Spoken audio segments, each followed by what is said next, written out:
Hello, my name is Darren. I'm a citizen of Jackson County. I reside in Eagle Point, Oregon. Last night, I attended the public fire meeting that Chief Hawkins gave from the State Fire Marshal. We talked about this new Oregon fire map and how his job would be to enforce and educate people on defensible space and things that they would have to do to get their property ready to be in compliant with the new laws. He also said that many of the codes and statutes and enforcement and things was really not done yet, that they had till the end of the year. He felt he had enough time to get all those regulations in place. They took a lot of comments from many of the citizens. Some of the main things that I noted that people were concerned about, worried about, or even scared was insurance companies are already starting to react to this map. They're canceling some people. People are having rates that are doubling. And many of the people are worried that if they can't get insurance, what are they going to do with their mortgage? And, how are they going to get their place paid off, without homeowners insurance? One other person brought up something that was very interesting, that if we did comply, did everything by the book, got your property cleared, defensible space, that person asked Chad whether or not that would help their placement on the map, and he really didn't think it was going to do anything. Another citizen said, basically everybody should appeal this, flood the offices with appeals. But I wanted to put this video out, and so people that are unable to attend these meetings could see what they're talking about. And please comment, what do you think about this fire map and how it's going to affect you? And if you like it, like the video. YouTube likes that. That'll get it out more. Share it around, and here you go. Questions we can. So what we're going to do is we're going to start with a very brief presentation, and I promise it's like 15 minutes max, just to set the stage and to make sure that we're all kind of on this level playing field. And then what we'll do is I will then kind of walk around with the microphone and get to as many folks as possible to get your questions answered. So I'll actually come up, I'll hold the microphone, and you can ask us questions. We are slated to go till 7. I know it is a Tuesday night, but we will stay if there are more questions as well. So with that, I'm going to introduce Chief Hawkins. He is going to give us kind of a brief overview of defensible space code, and some notable dates moving forward. And then from there, we'll move into questions. Awesome. Thank you, Allison, and thank you all for attending tonight. I know there's a lot of conversations that need to be had, and some of them being tough. But as Allison said, trying to set the stage and set the table to where we're at. And to be clear, I'm going to be walking around. I have ADHD and I can't sit still, so I apologize in advance.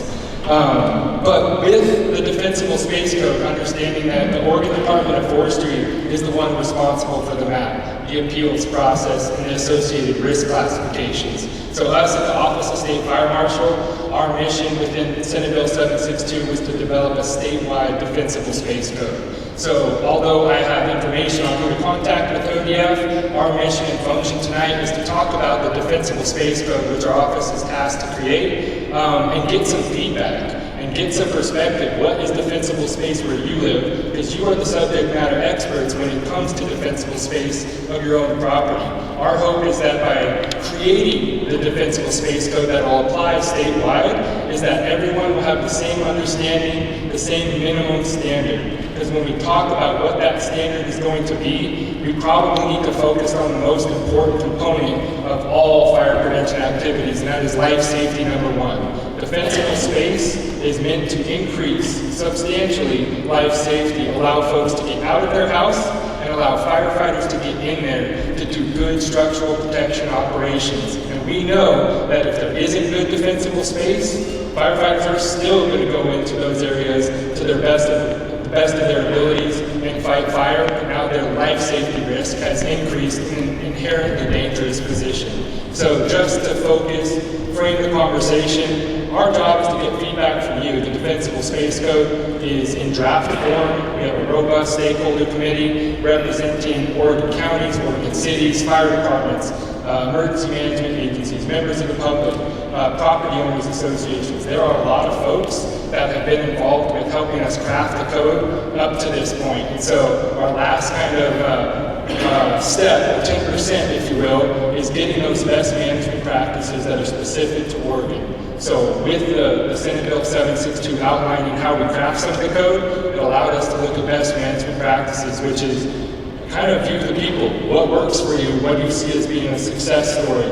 Limbing up trees, cleaning up some of the debris on the forest floors and whatnot, where we live. Everyone in here does defensible space. I'll throw that out right now. And I would say probably 99% of you, if not everyone in this room, knows what defensible space means, how it improves, and what you've already done. So the standard is probably not going to be something new to you per se. So like she said, just wanted to set the frame.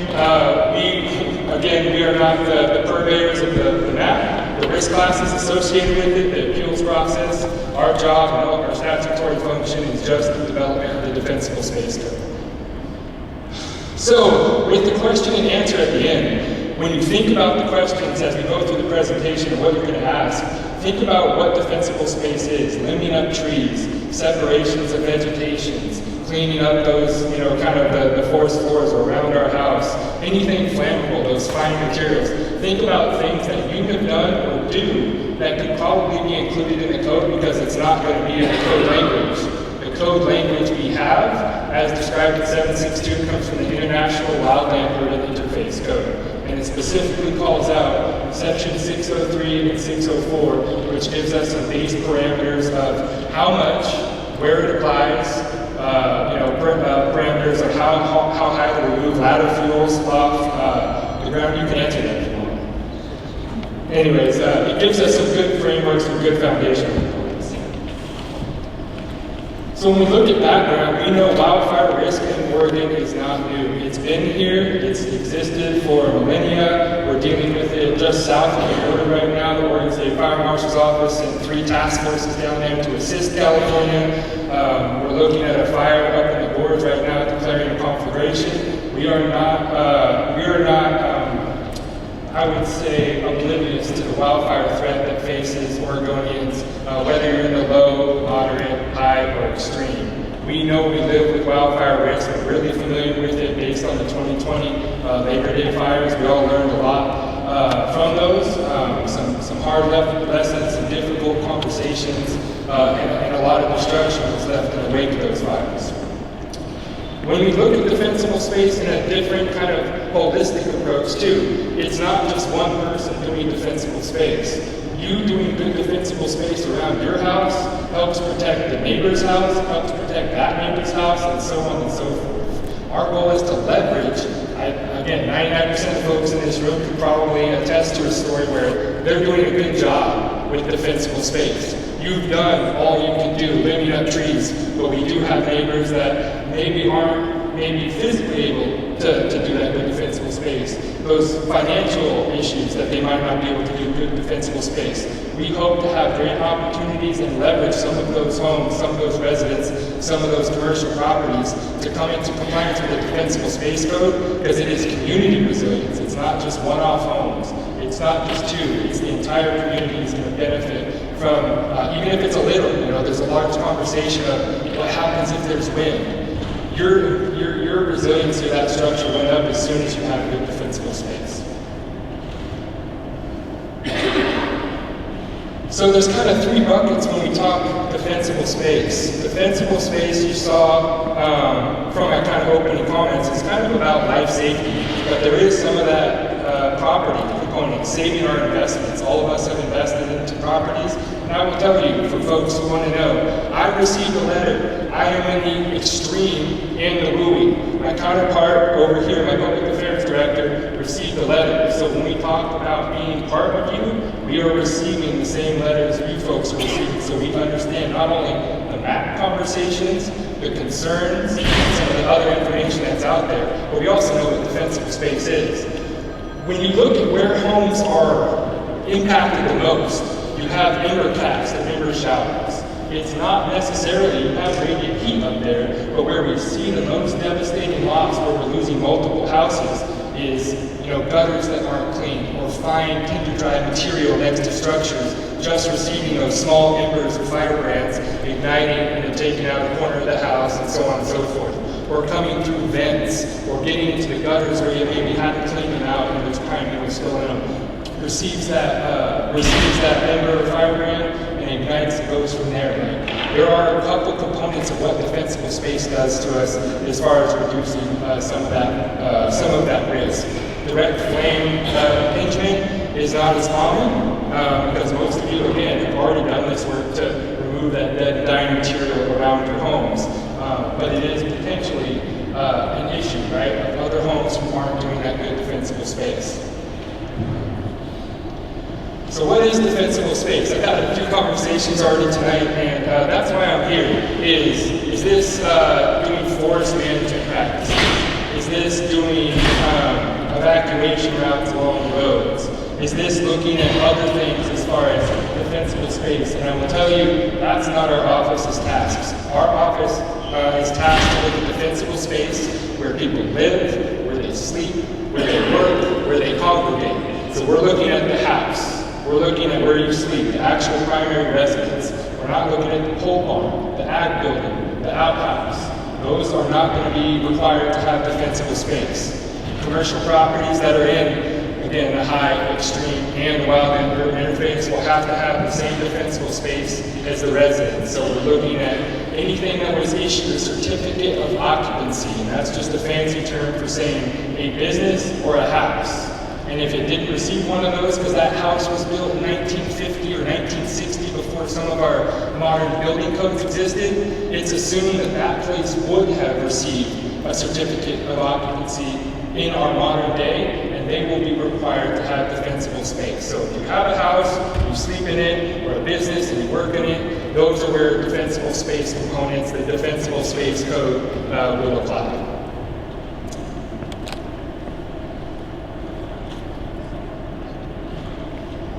So again, we're tasked with creating the minimum defensible space code requirements.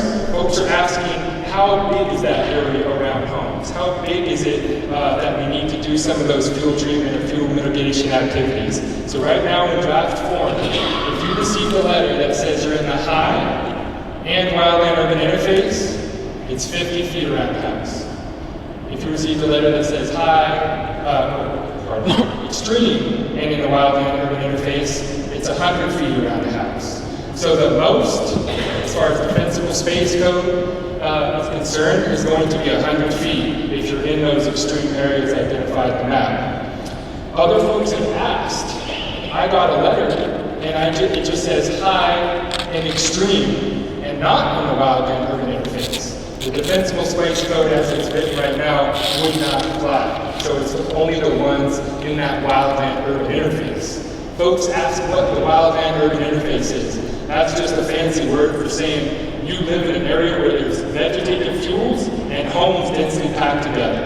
And the number that the Oregon Department of Forestry came up with is one home per 40 acres. So if it's denser than that, that's what's considered essentially in the wildland urban interface. So it just means you have fire risk, wildland fire risk, and you're close to other homeowners. And so that's why the defensible space code specifically is going to focus on those areas where we have those denser communities.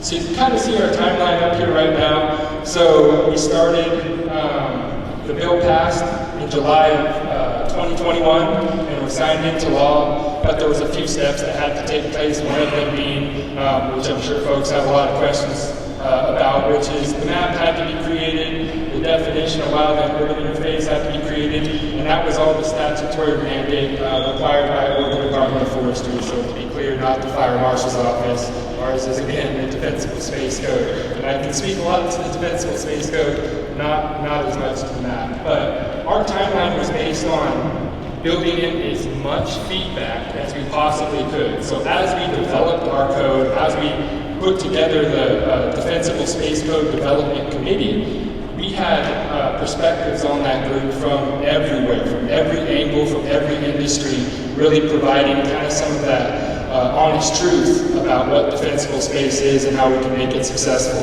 We then went one step further and built a best management practice focus group that is, again, folks that do a lot of this defensible space kind of assessment work already, included them in the group. And then our final cog, our final key to our process in developing a code is me going around with our public affairs director to 17 locations in Oregon.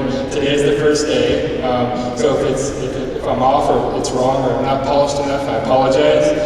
You're the second one. We went to Ashland earlier today. But we want to hear that perspective and feedback. We want to understand what defensible space is. Are we missing anything with the requirements we've already been provided and some of the framework we've already been provided?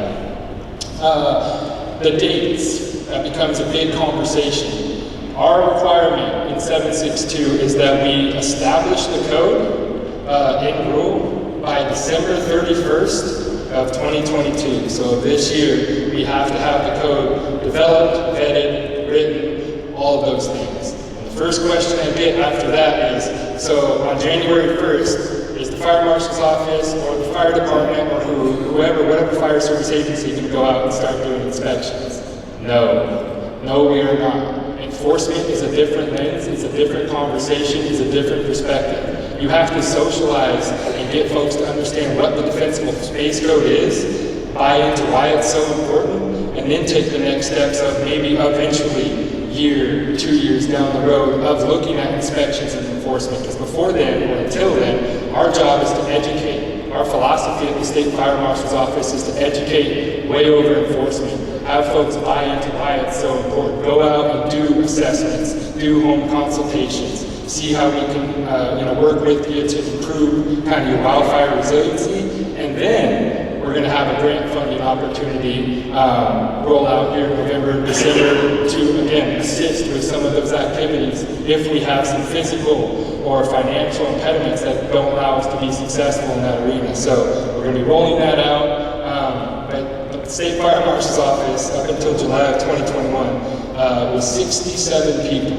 That is our entire office as of July of 2021. By July of next year, we'll be upwards of 160 folks based on some of the work we're doing around response, preparedness, and just general readiness to wildfire in Oregon. So just again, more perspective than anything, but December we have to have the code done, but that does not mean, and you can take it to the bank, no one will be coming out January 1st to do an inspection. There's a lot of information out there saying that we're going to do inspections, enforcement. That's my division. That's what I'm in charge of at the State Fire Marshal's office, and I can promise you that's not the case. And I guarantee it so much, and it's my sales pitch. I'm going to leave my card on the desk, and that has my cell phone number. And if it doesn't show you that I believe in what we're doing so much, and that I'm, a man of my word, you'll be able to call me and have a conversation. Please not after like 7 o'clock. It's a big, it's a relationship now. After 7 o'clock, just a little bit of a break, and maybe on the weekends every now and then. But all right, next one. So, as I alluded to, the community assistance piece, we're looking to, again, support Firewise and CWPPs, and there's already great work out there foundationally across Oregon. This, again, just kind of leverages the statewide standard, brings everyone onto the same page, and provides some accountability to the folks that are already doing some really good work. But we are going to make some money available. We have $25 million in community risk reduction that was given to us by the legislature, and we're developing our grants program as we speak. The gentleman was hired because we never had a grants coordinator, was just hired in June, and they're developing processes and systems right now to roll that out come this winter. There's going to be a potpourri of options, a la carte menu of what we're going to do, how we're going to help out, where the money is directed, but we want it to be, get down to that end user, that person that's actually going to be doing the defensible space.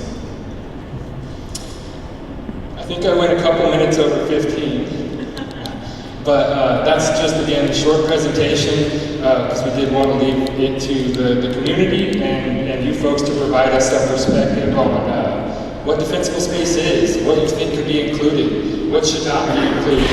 And again, anything just generally around defensible space, and I'll just put it out there that, again, I'm not the subject matter expert on that. That's not our office's mandate, and that was Oregon Department of Forestry with Oregon State University. And I know it's been a little clunky on how some of that messaging got out there, but I'll do my best if there's a couple questions out there. So, take it away, Allison. All right, I know we had to mess with the volume a little bit. Volume on this one good? Okay, perfect. So, a little bit of ground rules. I'm going to get my exercise in, and I appreciate all of you running up and down the stairs to get to almost everybody that I can. So what we'll do, right, we're going to go by hands. I'll try to kind of go back and forth and get as many folks as I can for questions. I'll run up, I'll hold the mic. And so again, we got a full house tonight. So we are going to do our absolute best to get to as many questions as possible and not cut folks off. But what I really do ask of you all is that we try to keep our comments between 3 to 5 minutes to be respectful of everybody in the room and everybody's Tuesday night. So also when you came into, there was a sign-in sheet. We are going to be sending you kind of a follow-up email at the end of this week that has additional resources, links, and things like that. So with that, Allison had one more thing. Oh, I wanted to highlight, so we have our new, as part of Senate Bill 762, Defensible Space Program Coordinator in the room. She didn't know I was going to call her out.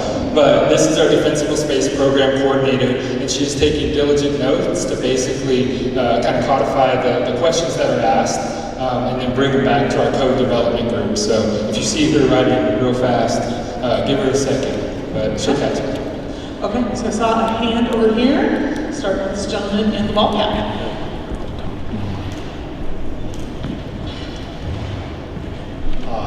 Well, you talked about no homestead and talked about 40-acre property. I don't have one of those. I've got a city lot and a letter that says I'm high risk on the interface, and so I have to do defensible space. If I cut trees down 50 feet from my house, I'm going to have a moonscape. So what in the world are we doing here? That's what I was trying to preface. We are not asking anyone to cut down any trees. So unless you heard from someone but me, we want you to keep your trees. We want them limbed up. We want the stuff on the ground, the dead dying material, not to transfer from that ground fire to the canopy. So we want you to keep your trees because we know trees are actually good. They provide cooling over some of those areas. They're fire resistant at their bases, right? So no, we're talking limbing up trees, not removing trees. Yeah, you're welcome. And we had a follow-up question right here. This lady asked how high. So maybe you can elaborate on that a little bit. Yeah, so again, Senate Bill 762, they said we had to use the International Wildland Urban Interface Code as the framework model. So in that code language, as it's written right now, it says you have to remove ladder fuel 6 feet from the ground, 6 feet up on your trees. So, regardless of the size of the house, 6 feet. And right now, this is where some of that flexibility comes in as well. So we're working with folks, right? So not only community communities, but we're also working with folks that are foresters that are talking to us too. Right, like a brand new big tree, which is I'm 6 foot tall for context, right? So if we have a brand new baby tree that's only 7 foot tall, we're not going to ask for 6 foot. That's great. Right. So working through not only what is written in the code, but where are those flexibility pieces, right? Age of trees, height of trees, and essentially how can we make sure that this is flexible for everyone in the room, right? So kind of thinking through that is kind of the stuff that we're hearing is, I don't want to take down all my trees on a city lot. Great point. I don't want to limb my tree that's only 8 feet those are those best practices that we want to capture tonight to make sure that we can capture it as we're developing this language. And another point to your kind of question, the code is meant to be, everyone, if you know, there's the Oregon Fire Code. The Oregon Fire Code applies to all businesses across the state. It's 100 chapters, 700 pages. It makes sure that there's exits. They're all clearly marked and lit, so we're good. But the Oregon Fire Code is a minimum code, which means, same thing with the Defensible Space Code, it's a minimum code. There can be a lot more done to create a better area, a better space, a safer space, but we know that juniper isn't the same as ponderosa pines or dogwoods or anything when it comes to some of those fuel types. So it needs to be statewide as far as that applicability, but we're really looking at those best management practices to see how we can apply the code concept with a multitude of fuels. So I'm going to go right here. Hi, I'm Margaret Ravenari from Central Point. And looking today online about this issue, I see that the Oregon Department of Forestry is in charge, the Oregon State University College of Forestry, and issue area experts. First, I want to know who those issue area experts could be. Could they please be named? Is there a list somewhere we can find out who these people are? Because science, and also said it was science-based, and science-based did not go so good so recently in the pandemic. So I just want to see where are the issue area experts? Who are these people? And when is the public going to be involved? And now that you fire Marshal to make write the code, then is any members of the public going to be involved in that activity as well? they are happening, so very transparent. Every meeting is public. They started as early as February of this year, and we've had open forums. They're posted on our website, Oregon Defensible Space Code, on the OSFM page if you want to track. We recorded our meetings, so you can even go back and review them. But to your point on ODF and OSU, we aren't involved with that. I know basically the same information you know as far as I have contact information for ODF on appeals and things like that, but we weren't involved in the process of developing that. So I don't have an answer to that, but I apologize. I'm going to start making my way this way. All right, so I'll start with this ball right here. One of the trees, how far away the trees have to be from the code? I'm sorry. The question was, how far do the trees have to be away from the home? Sure. Yeah, so the code right now, again, is written, and I like to say, it not only draft form, that's why one of the best management practices, it says 10 feet from the home.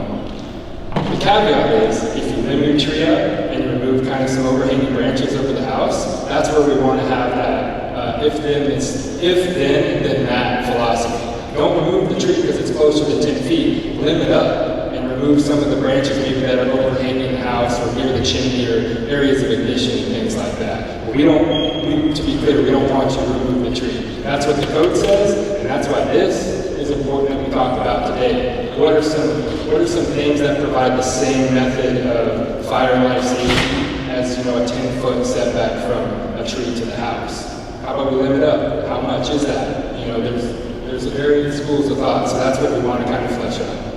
Okay, the other thing is, how did you come up with extreme high? I just hope that's that. We did not. That was the Oregon Department of Forestry. That makes sense. My neighbor. His question was, how did we come up with the extreme high risk? And I said we did not. That was the Oregon Department of Forestry, and it's their responsibility in Senate Bill 762 to create the risk classifications. We are not a part of that process. That's their process.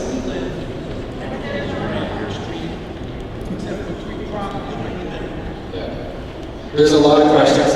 There's a lot of questions about that.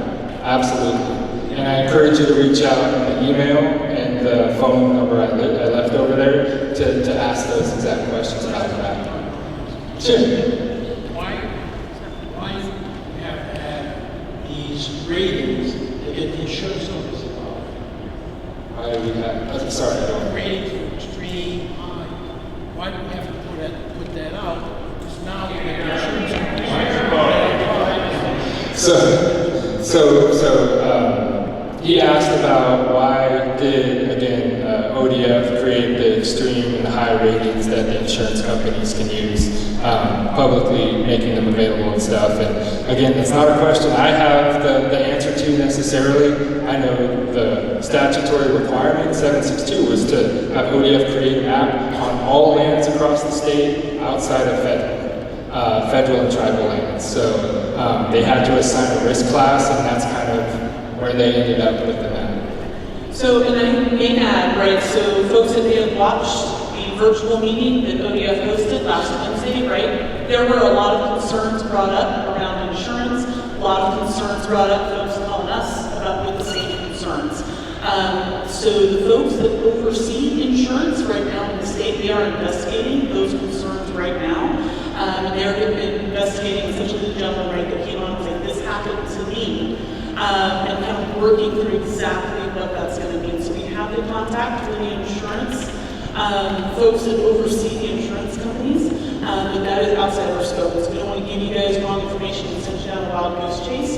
And so, you know, that is something that we are all watching very carefully. We are hearing the same concerns. So that is a contact that we will make sure that we send you.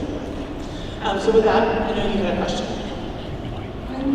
Do you live up, if you have a line of trees that are at the property line, and one side is neighbor's field and your side is your field, do you recommend living up those trees as well? So that's a great point. So if everyone may or may not have heard that, so she's asking if you have a line of trees on your property line and you have branches overhanging on maybe say both sides of the property line, your obligation for the defensible space code is your property line. So if it's, let's say you're in the extreme and the wildland-urban interface required to have 100 feet of defensible space around your house, and you have a tree, you know, or the property line only goes out 50 feet before the next person's property starts, your obligation is only to the property line, not to extend further. And that's where we hope that community kind of resiliency and conversation comes into play with your neighbor, to not only have them come into compliance with you, but get them on board with why defensible space is so important. But your obligation is your property line. Yeah, them up your side. Hopefully the next door neighbor is going to give you the opportunity to do the same thing on their side. But yeah. I've got a couple of questions. What are the enforcement consequences if we're not in compliance with your principles? Sure, so they're on it at this time. In the future, I can see that being developed, but to be clear, the bill said we just have to adopt the code. The State Fire Marshal's Office has to adopt the code by December. It did not include an enforcement date. It did not include anything regarding a timeline for enforcement. What it does say is the State Fire Marshal shall enforce. But again, we haven't got to the enforcement, inspections, what do those look like, developing the program. So at this point, it's not high on our priority list, to be clear. Not that it won't eventually get there, but we're really looking about education right now, looking towards education over enforcement. And in the future, down the road, a year or 2 years, I think that's a conversation we'll probably be having. Well, and I would add too, right, so for our office, even though we are tasked, right, with enforcement, the philosophy is going to be education first and those grant funds to make sure that as many folks as possible can get this work done. None of us want to go out and be the bad guy and make someone do this, right? So we are going to start with education, start with helping folks get that work done with grants. Another question. If I disagree with your assessment, you come and inspect my property. I got 3 trees on my property that they're not real tall. I can only trail them up so the whole house. It'll kill them with all the lights. Some of them are fairly close to, not real close, but fairly close to the house, and we're close together. And I don't want to trim those trees. I'm going to keep on cleaning and do what I can. If you want me to trim the trees or remove them, then that's going to be something I'm going to disagree with. Yeah, absolutely. And I think that's how we're looking at those best management practices. What is the height limit on a tree that's maybe only 20 feet or requiring 6 feet? Is that good for the tree's health and stuff like that? Which is why we're looking at, again, how it's going to apply. What is the best management practice? Because we don't want to kill the tree. We don't want everyone's 20-foot trees to look like lollipops. So, yeah. a couple quick questions here, maybe I'm in the wrong meetings, but I agree, I am an extreme area, but this all sounds kind of silly so far. I mean, I am an extreme area. Mostly because 3 sides of my property is BLM. First, are you dealing with BLM? I cannot go on my property and clear. Sure, that's my biggest problem. Sure. When I built the house and shot the house 7 years ago, shot 4 years ago, both times, which I agree should be done. I'm in the extreme area.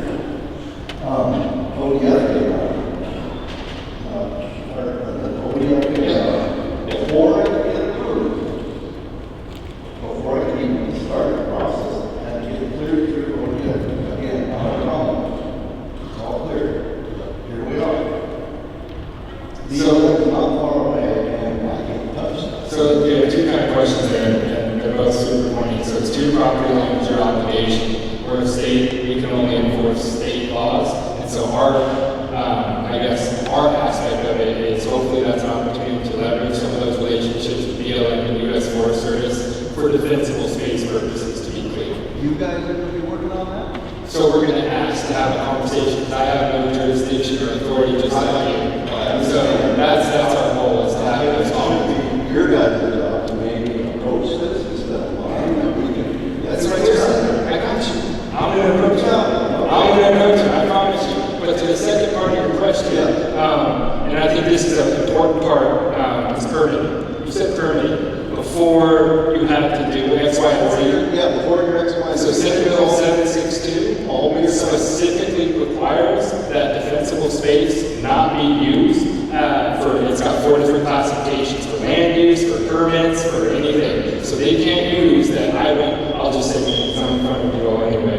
I went out to your property and did a defensible space inspection, and this guy didn't clear up his trees. I'm going to write a citation. This is 2 or 3 years down the road, just to be clear.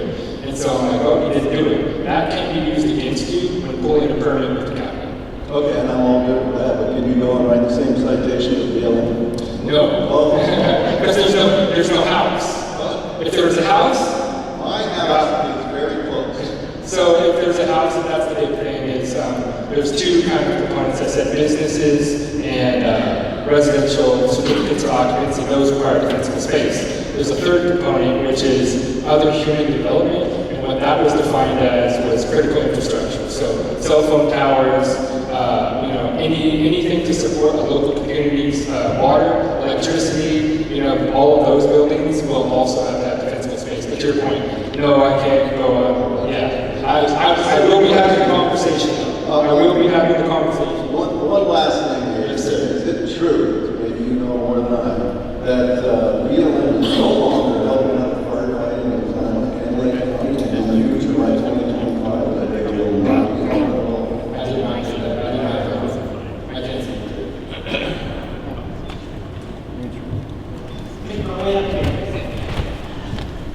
So my question's kind of coming from 2 places. One, as a property owner myself, but also my real estate business specializes in outdoor properties. So you have to take a massive part of our clientele and questions daily. Absolutely. So not to go down the insurance road, it's not what you're for. But the reality is that clients are having insurance policies canceled. They can't pay out. Their premiums are over doubling. Buyers are more willing to investigate area because the amount which do not do. So my question is there a way to work on the code? I know that there's the Oregon Fair program, so it's probably not insurable. The problem with the Oregon Fair program is it's a max of $200,000. That's not going to do anything for anybody in this room. It's very inadequate. So my question about the code that you're working on, to get out into this conversation tonight, is are you guys looking at a possibility of creating like a certificate of compliance? And so if a property owner does everything that you say they're required to do, that they can have that and be protected from cancellation, protected from massive increases of rates, because the state needs to protect the people that live in rural areas. And right now everybody feels attacked.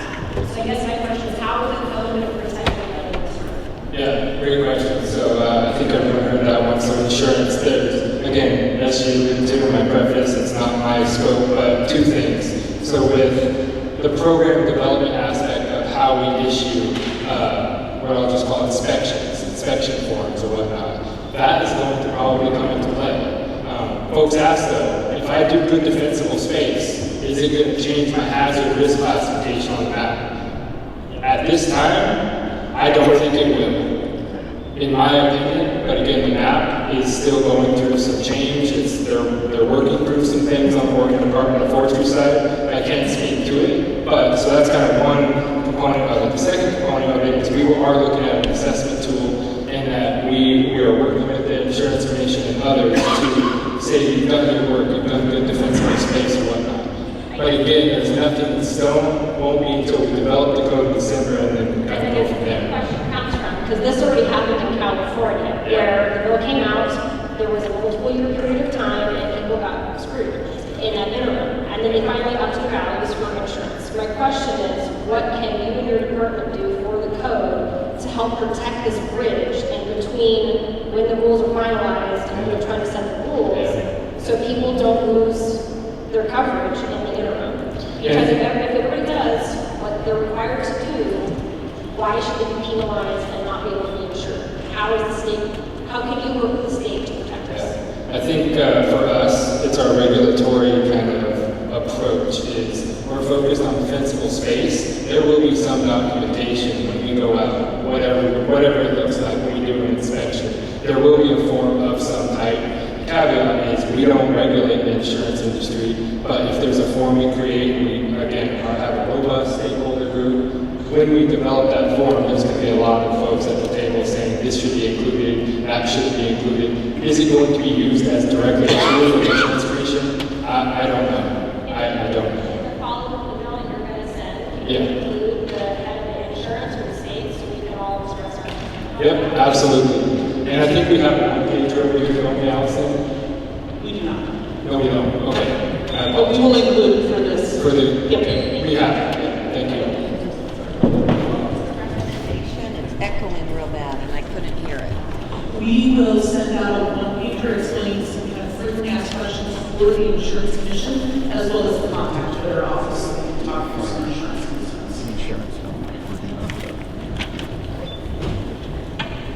I have two unrelated questions. The first one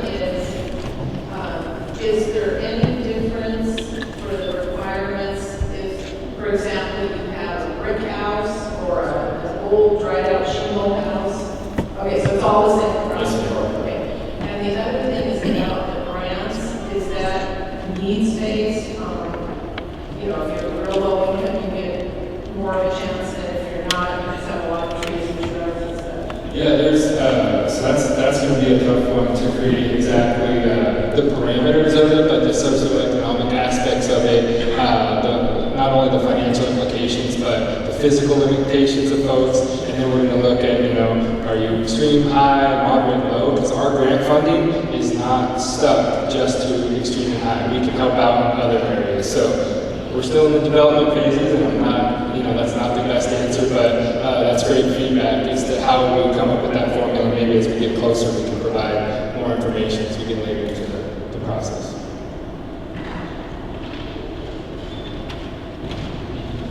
Can you explain the number of feet again, as far as in a high area with?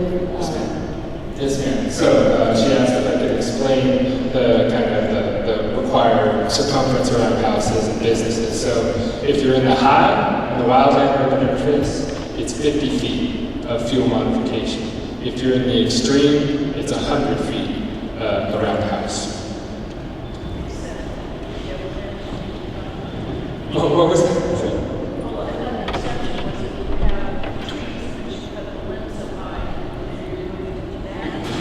Separation, not the actual circumference, that doesn't change.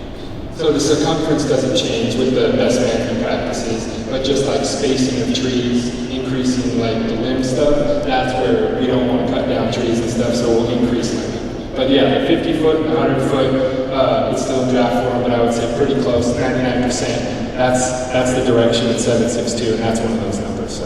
Okay, so folks, I'm kind of working up and down the aisles, so I'm kind of coming this way. So. Two things. The first thing is just a statement. If you think the insurance company could use this to raise revenue, they're going to use anything they possibly can. my insurance went up in Central Point because of the Alameda fire. Absolutely. And had nothing to do with it. The second thing is, you talk about a lot of flexibility with your inspectors. So I've had inspectors who are in a happy mood, and some are not happy mood. I've been in this for quite a few years. I would suggest that you create a very simple and quick appeal process, because most appeal processes are very daunting, and you can't get at it and give up and just take your ass kicked and so on. You need a quick appeal process for someone who addresses it, because you're a nice guy. You like my redwood tree in my front yard, but the next guy doesn't like it, says chop it down, and it's only 80 feet tall. Absolutely. So I would suggest a very, very quick appeal process. So I'll counter your statement. So I have a code that's 100 pages or 100 chapters and 700 pages long that represents every business occupancy in the state of Oregon.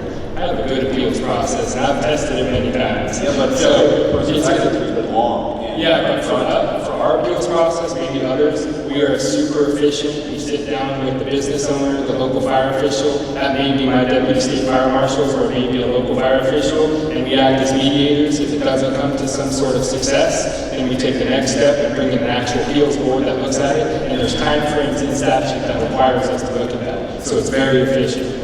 Last question. I know you didn't do the maps. Yes. But the question is, do you know how old these maps are?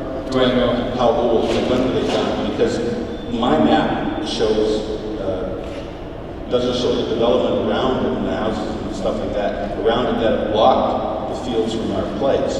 So I'm curious to know how old these maps are. I don't know. All right. And you said you contact the Oregon Department of Forestry for the map, right? They are in charge, so the Oregon Department of Forestry is in charge of the appeals, the risk classifications, that information, but we also have Oregon State University who actually created the map with ODF, and that's more of the technical questions, like the factors that went into creating the map. So both of those agencies, but ODF is the lead. ODF is your contact. Okay, and that information's over there? Yes, sir.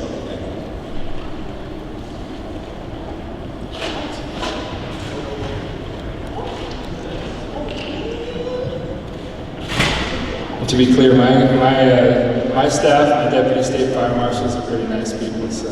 And if they aren't, you have my cell phone number. Sorry.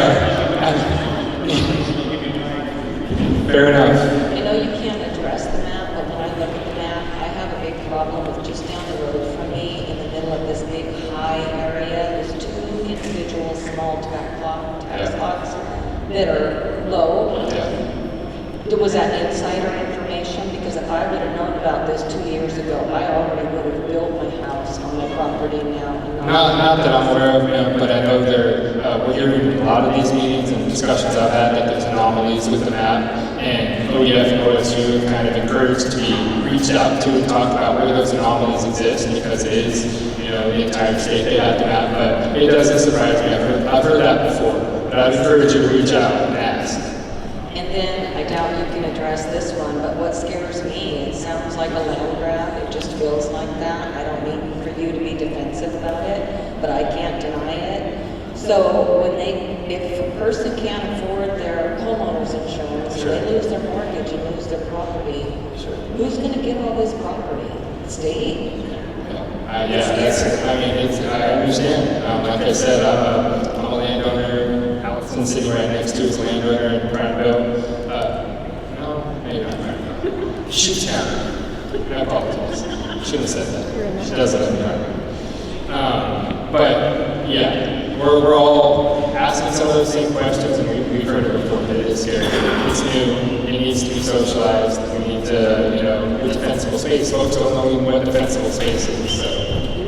So you guys, yeah. This crowd definitely. So we're clear, it's Lime, not Prineville. So I have a statement to make to my fellow property owners. Bill 762 will have a profound effect on 340,000 private property owners. For perpetuity, the government will have eminent domain in the form of government jurisdiction over our private property. This is legal under the Constitution. The website says there are going to be fees, fines, and penalties. Right on the website. Whose website? The website. I studied these websites. And it's, maybe they're in the future. Which one now? But they're going to be assessed. On the website, where it's saying the parameters of this. So what I'm saying is, from this time forward, this media is really glossing over that this is 8% of the population of Oregon we're talking about. Us, 8% of the population of Oregon. Somehow we're being taught, not the whole state, what we should be doing, but once this eminent domain happens, they can make rules and say, you gotta clear cut your property, and that's what we decided. And we have to do it. We're always lost our insurance. So it's targeting a small amount of people and educating us. And once this jurisdiction is done, the state will have jurisdiction over our property. That's what's happening. It's called jurisdiction and eminent domain. So this is a pretty big deal for us. In the future, we say, oh, it's an emergency, we have to do this. So why such a, 340,000 people? And eminent domain has to be constitutional. It's in the Constitution. Is this legal? So my other question, I do have a question. This is big because it's the property that I live, where the Alameda fire came through. My property stopped it because we are open farmland. I am in the risk zone. The fire actually stopped because we had our sprinklers on. There was embers everywhere, but nothing caught on fire. So there's no, this map is not, it's an algorithm, it's not comprehensive. So my question with the defensible space, are there environmental studies done? I mean, animals need habitat, the strands, and it's like, have you done a study, a comprehensive long-term study to say, yes, when we do all this stuff, there'll still be a place for animals to live. Yeah, absolutely, because the ecosystems we're looking at is in, again, those tinder kind of ready, where they're receptive to embers. We're looking at those. We're not looking at destroying ecosystems or anything like that. And to your point about ag land, defensible space does not include ag land. So I'm in the ag land. And I'm in the ag hold on. So hold on. That's what I'm saying.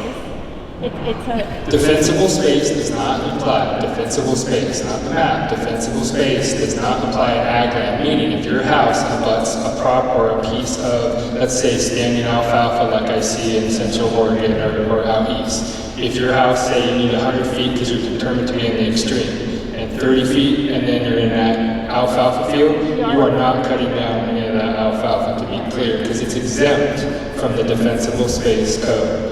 Wineries, timber. So why are we included if we're exempt? That's a good question for Oregon Department of Forestry. Where are they? Yeah. They have, yes, they did have their virtual town halls, and I know they have others scheduled. I think they're in the grant today, but I will just say that's why we're here, is we want to be able to have a conversation even if they are tough. So. I can agree with you on defensible space, but my question is, most of us will agree this is a land upkeep issue. We don't have as many animals out there anymore. Just a lot of people on Facebook, they're not out there in the yards. The largest fire I believe Oregon has ever seen structure-wise was probably the Alameda or the town fire. That was started by homeless living illegally in a non-residential zone area. State law. Are you going to enforce that? And I guess lead by example. I can get behind you more. There again, like the gentleman said up there, Oregon state land doing things. You drive into White City, go down Avenue A. The grass is 4 feet tall at the sidewalk. That goes up to pine fences into a subdivision. Someone lights a cigarette. That subdivision could be gone. That is county, city problem. Lead by example. What do you think? Yeah, absolutely.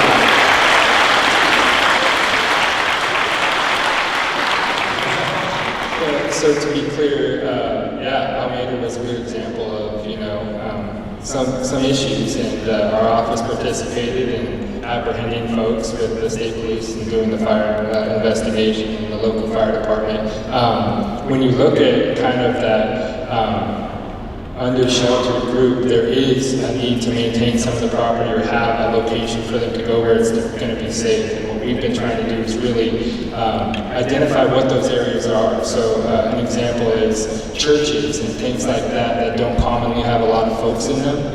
We've provided an emergency exemption basically to, again, move some of those folks into structures where they're both safer for the potential, uses of Bunsen burners and things like that. But that's kind of where we're at.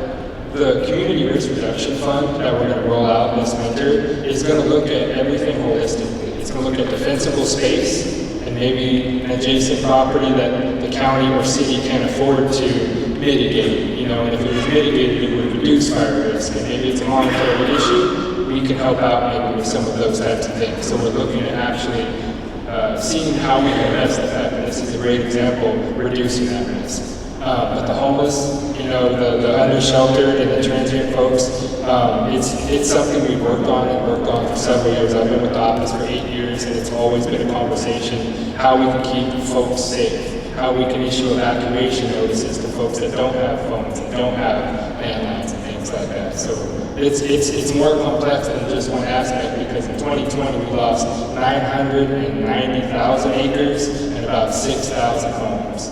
And a couple of those, that was not just, the Almeida fire was one example, but that's not the only example of what caused fires out there and things like that. So the other day I rode the Green 43 miles, start to finish. Okay. The homeless is still there. Yeah. They're lighting up every day. I drove by, you can see it, it's plain view. I understand they're homeless. Sure. They do all have cell phones. They're all sitting there on their cell phones. I promise you. And I guess that's a lot of it.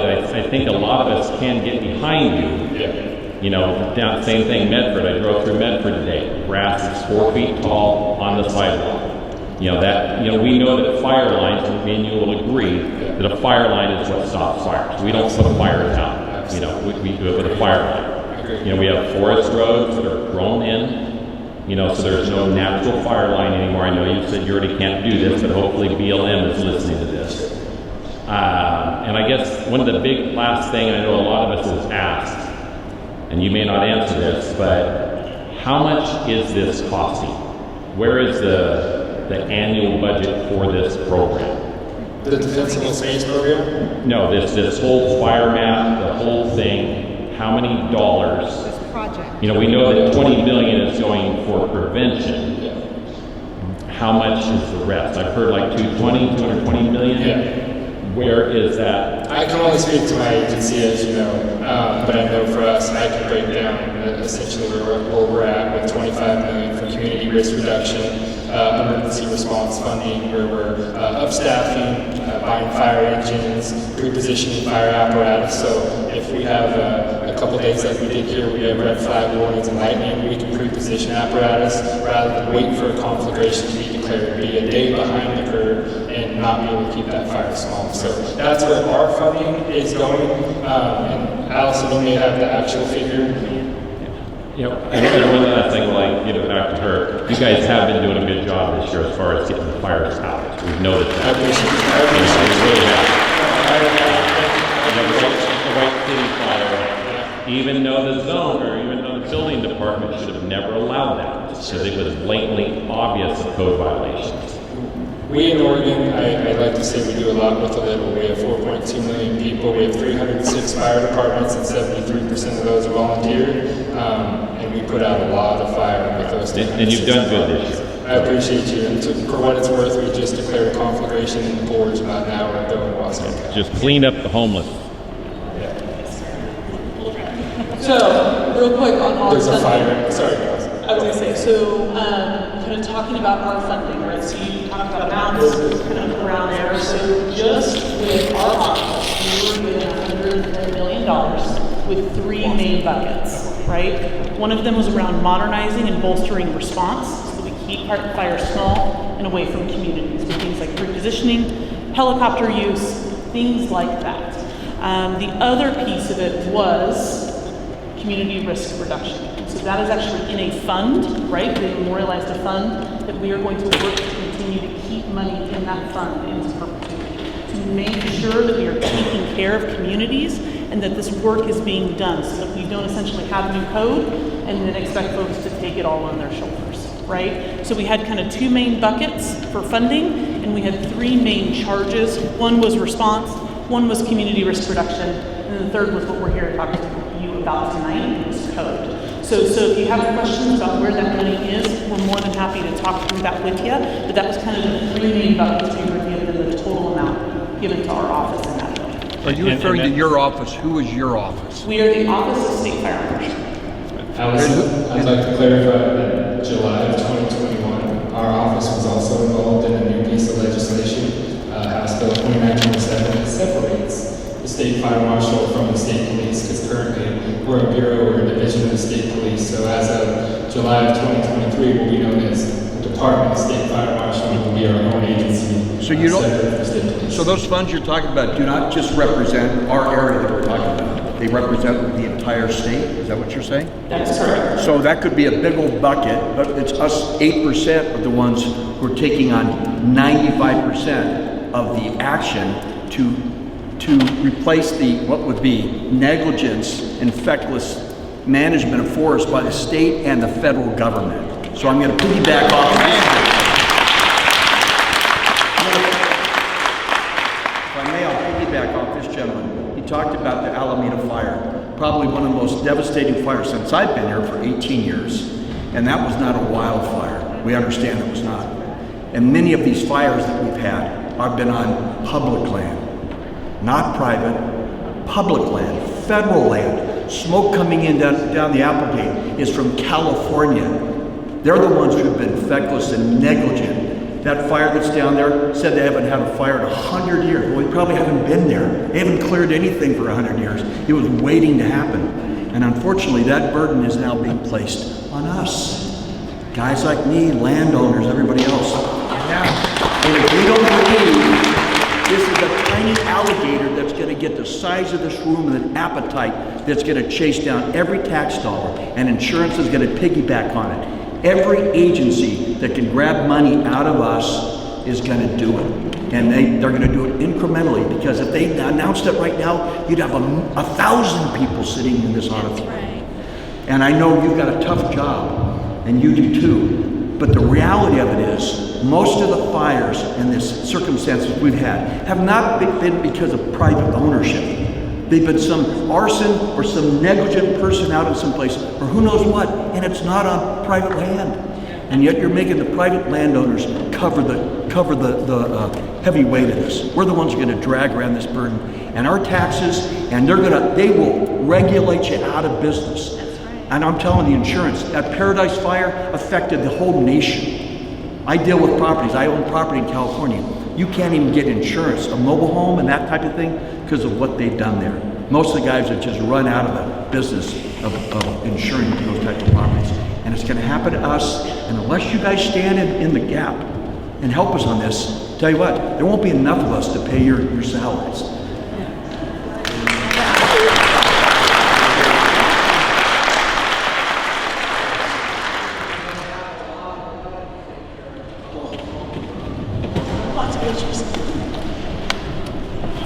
Speaking for you, brother, you guys. I just wanted to clarification on all that we were just talking about. Where is the tax money? Right? All that budget you were just talking about is tax. General fund dollars, ma'am, yeah. I'm sorry. General fund dollars.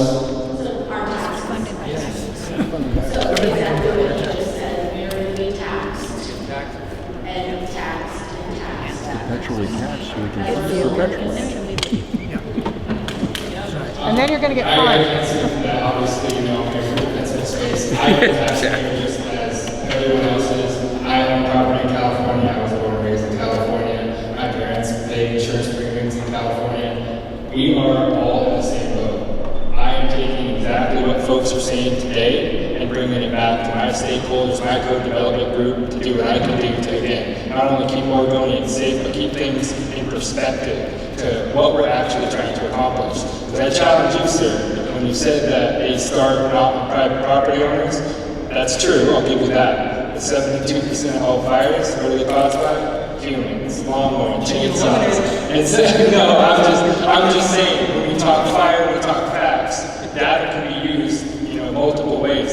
human start fires, and as soon as we get some of those, not only defensible space, but understanding when to use weed eaters, when to use lawnmowers, when to weld fences, when to, X, Y, Z. There's stuff we can't prevent, like lightning strikes, but you're not wrong. I just wanted to add my perspective as well, that we do have some folks still, weed eating with metal blades at 1 o'clock in the afternoon that start fires.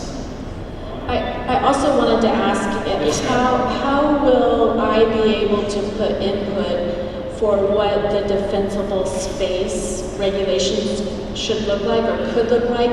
I'll give you an example. I live out in Rouge. I have a 3-story redwood house. Okay. I've got the tile roof, but I have no air conditioning. I rely on trees to keep me cool, right? And I have no heat, I have wood heat. So, I have the trees around my house, I need them. I do not want to cut them down. I don't want you to cut them down. And my house is 3 stories. So if I don't have anything near me, even though the trees are huge, there's still gonna be the lollipops you were talking about. If they're gonna be above, not touch, or not overhang my house. So that's just my example of my situation.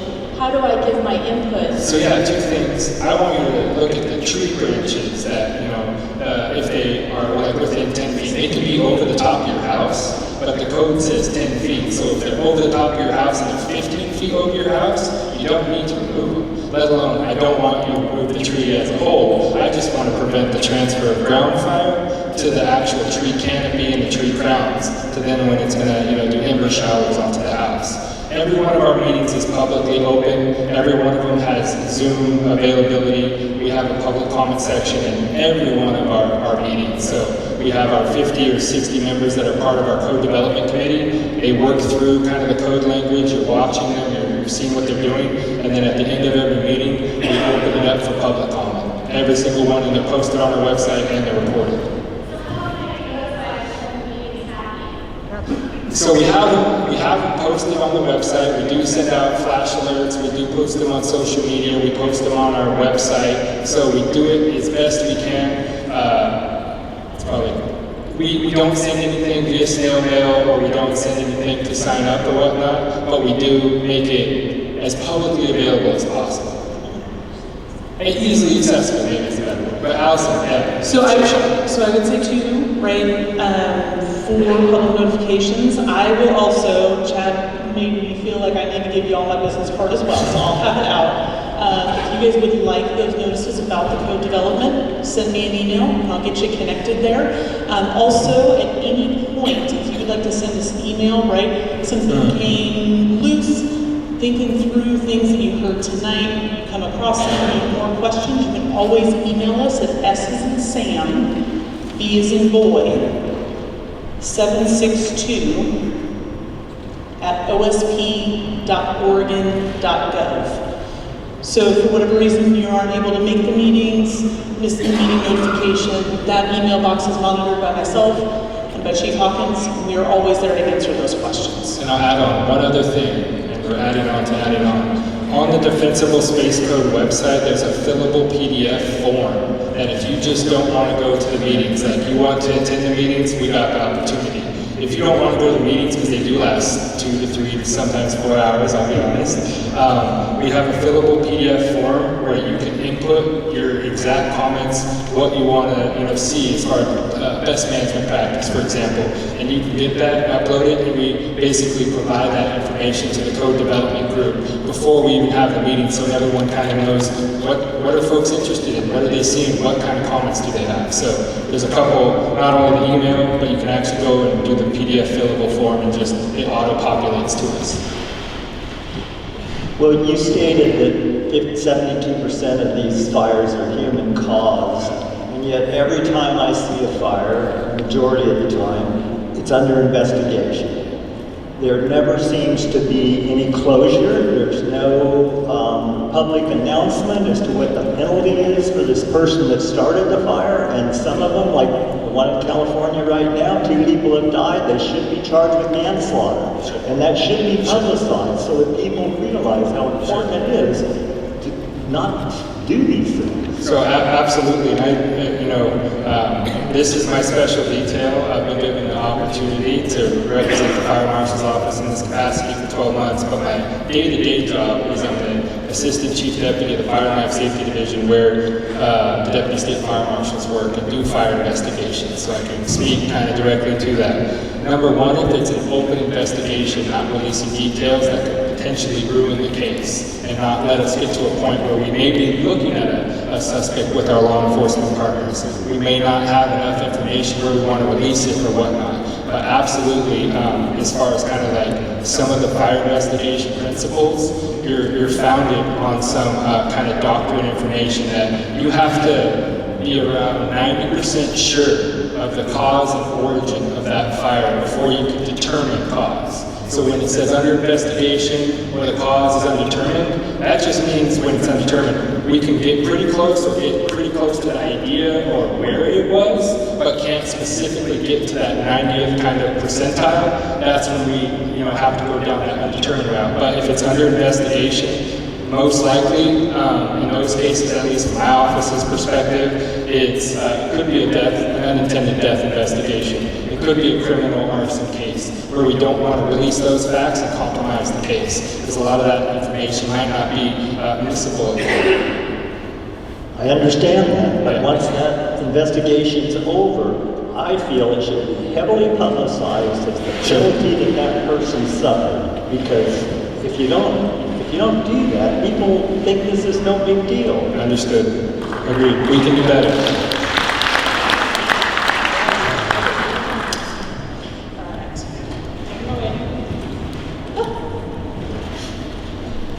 I am just wondering, this is a simple, a little bit off the topic, but I am wondering if you could send a list of what would be acceptable vegetation within the defensible space.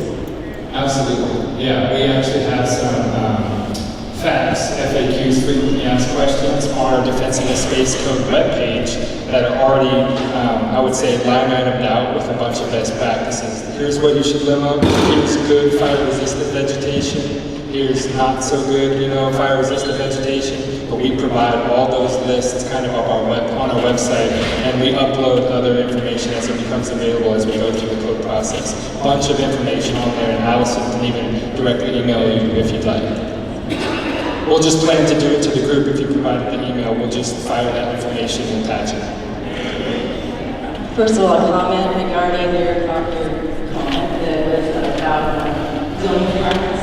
There isn't anything related to zoning requirements based on defensible space, but in 762 there are modifications to that. For the Department of Land Development Conservation, yes, absolutely. But for us, the defensible space can be used for a land use decision, a permit, or anything along those lines. Right, but I want to make sure people are clear that there could be ramifications. The second question is, it sounds like your International Building Code speaks to crown closures. Yes. And I understand it looks like 10 feet. It is 10 feet, that's what the code says. So when you say best practices, are those going to be written in the code? Yes, ma'am. Okay, so if you have a crown cover and you have 10-foot spacing, you're going to open up that canopy and you're going to have flashier fuels or grass, as opposed to having a shaded canopy. That's why our hope is, rather than do that 10-foot crown spacing, if you do have really cluster trees and things like that, where you have a lot of just timber, I'll say, and not want to, dry out below it, increasing those ladder fuel requirements from 6 feet to say 10 feet gets us to where we want to be and preventing some of those transmission fires from the ground to the canopy. But that's a best management practice. That's exactly probably the crux of all best management practices is 10-foot crown spacing. That's where it came that we're going to cut down trees and stuff, and that's not the intent. Those best management practices will be built in the code so that fire official can walk up and say, oh, you've limbed it up, so we don't have to have 10-foot crown spacing. So it'll be a part of it. First off, my hat goes off to you to stand in front of what the state considers to be the enemy. I don't think you're the enemy. Good. Well, because you're obviously not really standing where the OEF is not, and you won't get in front of the public. You obviously cannot. I would really like to know how many people here actually do anything about Senate Bill 762. see when it actually came out? Okay, there lies the problem. I'm really surprised you have the nerve to stand in front of everybody and actually face people like this. It's very honorable to me. I respect that. I've been in Oregon, Dave, been here, I've been to every fire imaginable. I've had a fire start right by my house. It wasn't my fault. But, so I've experienced all the evacuations, all of it. I'm in your mode with defensible space. Everybody in Oregon should know how to do some sort of reasonable defensible space. That's not why we're here. We're here because our landlords are maintaining wavelengths. I completely agree. Yeah. I don't understand why you can stand there. I do actually understand why. I don't understand why you can stand there and actually face the public like this. But I understand it's because you're government paid. That's what it is. You're paying from those tax dollars. You guys do. I don't disrespect people who are government paid. I disrespect where money's going. How is this needed? I became self-employed recently. And only when I became self-employed did I really pay attention to how much my tax dollars go out. And where they go. Good luck finding out where they go. But anyway, there's a lot of confusion around this, and my question to you would be this question. I live right next to BLM property. Did BLM get the notice in the mail? Did the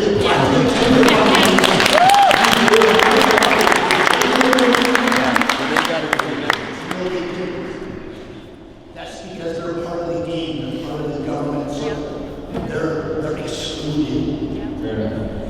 But my property is at risk. I have to pay and I have to do all of this. But my property is at risk from lightning fire on the mountaintop that comes down around my property. I'm really not at risk for my neighbors. I never really have felt that much risk for my neighbors. Where I live, it's everything else. But I feel I'm really at risk by homeless people because I've been here forever and I deal with all these people. Everybody who's starting these fires, yes, it's people, and that's what the state will say. There's statistics. Everybody can manipulate that data and form it however you want. I get it. But I've been here forever, and every fire I've looked at in Medford has gone around, everything's burned up the green, everything that happens is all done by what? And here we are, we're in the extreme zone, and we're responsible for putting this bill. Yep. Don't really want it, not at all, but I respect the position.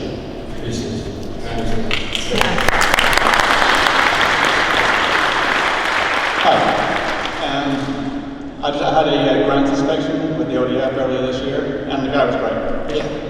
I'm in an extreme area, and it hooked me up with a 100-foot line. His main area of concern was, and he kind of ties in what the gentleman was saying, 80 yards of my driveway butt up against a piece of property that has no building line. And he goes, if we have to try and get a fire truck up here and that's burning, it'll peel the paint off it. And he talked to him about getting in the program. And that would apply to BLM also.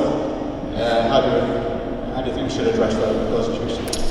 As far as like the evacuation, well, not evacuation routes, but how you get fire trucks in, and yeah, so that's a great question. We look at the fire approach to guide us to a lot of those places when we're, again, in land use, or even when we're bolstering what we already have. We look at access and water supply. What type of fire engines are going to get in there, how they're going to get in there, and working with homeowners and residents on how we can, improve those accesses and whatnot. But the access isn't the issue. I have a really nice paved driveway all the way up to the house with a turnaround at the top.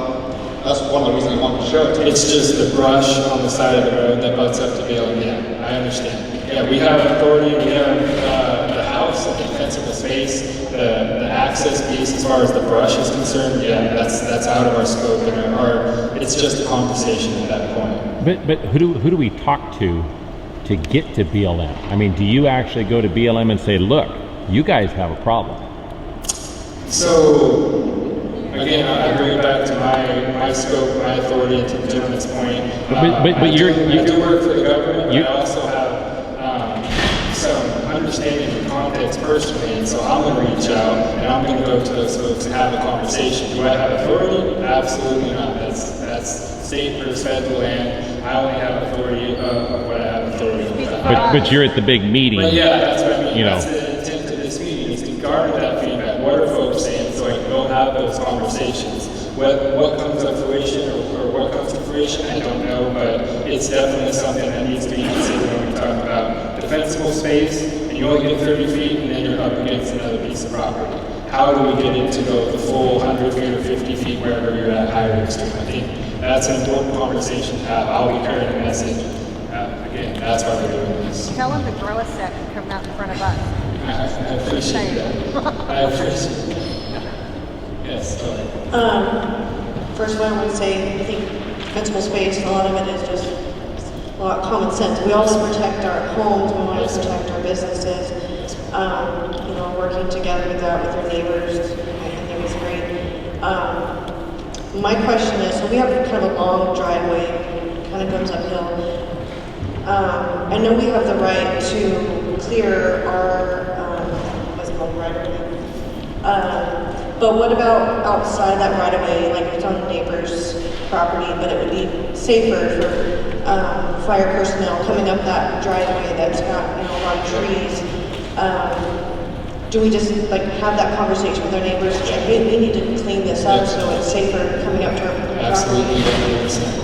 Have that conversation. As far as the code and like the requirements, those aren't applicable there. But what is the relationship and the conversation you have to have. Because the next door neighbor is going to have defensible space, and if you use the same access in, and it can be a joint effort to clear some of those roads, by golly, that's what we're looking for when our structural fire service is going out there and doing assessments during the fires coming up the hill.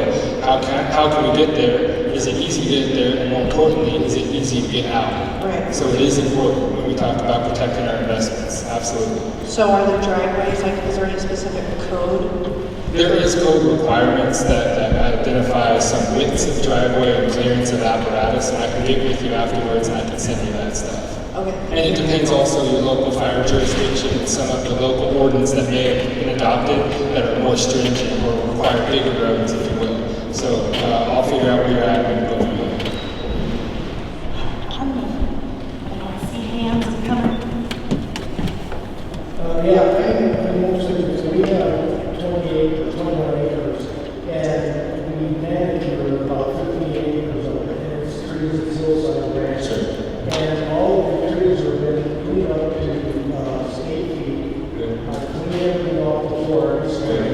We mow it as much as we can, weed or whatever it is. It's actually stubble when we get done with it. And matter of fact, our neighbor had a fire on his property, and we're in a tree and everything else, and came over and made our property stop. Okay, so that's the point. The point is I have to maintain the nature of my piece of property. But the people that slide through the cracks is like the gentleman said, the BLM, the state forestry, and everybody else that has come up from their property. We have 8 acres of BLM joining us, and where we lived for 30 years, nobody was visiting that. I didn't even know one day and said, hey, I want to establish us and make sure that the pins on our back property line are in the right places. I want to put a fence up so I can find my space for use. I don't have to clean the space. And so anyway, they said, well, we can't come out there and do that. I said, well, you should, because it's what I put the fence up on your property, and I claim that for my property, so you can't do that. I said, well, then why aren't you responsible for cleaning up your property? They should be responsible, same as me, because what's good for the goose is good for the gander. If the state's going to put a law on me, since I have to clean it, I'm going to get fined. Why shouldn't that follow in the federal or the state too? Because if I start a fire on my property and it burns, I'm liable for that, and I have to pay the tab on it. Because my neighbor, it cost him $17,000 since he had that fire started on his property. So I thought, oh, that's not good. Why do they escape? That is a big no-no, especially when you say, okay, the only reason they're doing it is because they want to take away our rights, but they don't want to be responsible for what they should be doing. And that's a big no-no. I didn't, I pledge to this group, and not only you, but I will be carrying that message. Those are conversations that we need to have. We're trying to develop the defensible space code kind of concurrently, but those are messages that I will bring back, and I'll have conversations. Again, I don't have authority, but I have the ability to have a conversation, at least look fancy in a uniform, and maybe someone listens. I'll do my best to at least carry the messages that I take from here today. Thank you, because the last time I checked, we still have a constitution. You know, our people here are we don't want to sit down the road like some other countries are doing today.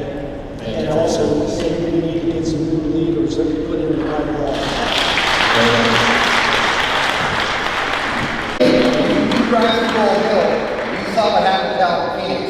You drive through our town of Gold Hill, and it's overgrown. So how come our city's not taking care of it? How are you going to hold them responsible? No, again, we're looking at the buildings, we're looking at the space around the buildings within the 50. These are in buildings in the city property and some of their properties. Those are conversations that not only the city and county officials should have, and nuisance code and weed maintenance code, but if there's financial limitations or things along those lines, that's where we are grant opportunities are going to allow. If it's a financial issue, we can overcome that with some of our grants. But that's a city land, that's a city responsibility, that's a city ordinance. So again, hopefully it's not that they don't want to, maybe it's they don't have the capacity or the funding. So if a fire starts on their property and burns my house, it's not going to happen. What is it? If a fire starts on their property because of their neighbors, it's not going to happen. I would have that conversation with them, absolutely. Now they don't have the not going to happen. We only control that control.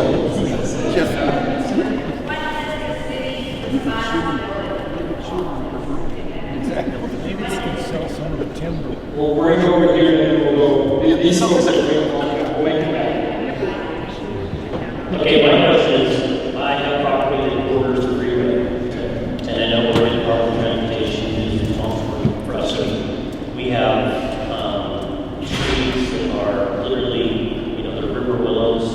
They're growing in the drainage canal that goes across the back of our properties. I've complained to our neighbor who knows the head of ODOT or Southern Oregon or whatever. They came out and trimmed some of it. They didn't do anything along our back property. So I have blackberries that are about 7 feet tall across the entire back of my property. And if we're being held to a certain standard, I believe that the state of Oregon, any department for the state of Oregon should be out there, taking care of the road right of ways. I know it's, everybody's busy, everybody's overtaxed, everything costs more. But if you're going to impose something on the people, then the state should be held, that seems to me. Do your job.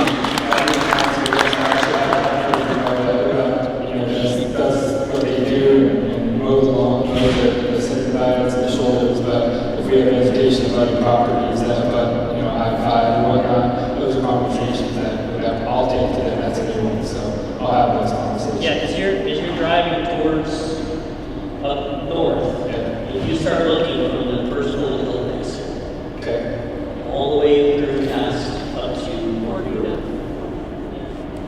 There is blackberries, there are trees. You can't even see the fence that they put up to border between the state land or the that's a conversation. I can have a conversation with the state agency. That's a different conversation. So, when we moved in, I took out 70 feet of blackberries from where they were growing to reach the back fence. And all that every year I mow it. I take my rototiller and make laps around the property, make sure it's broken. But I'll see some moron throwing their whatever out the window, and our property and our neighbors is toast. And I look at that as a safety. Absolutely, I agree. So you grab my car, and I'll follow up.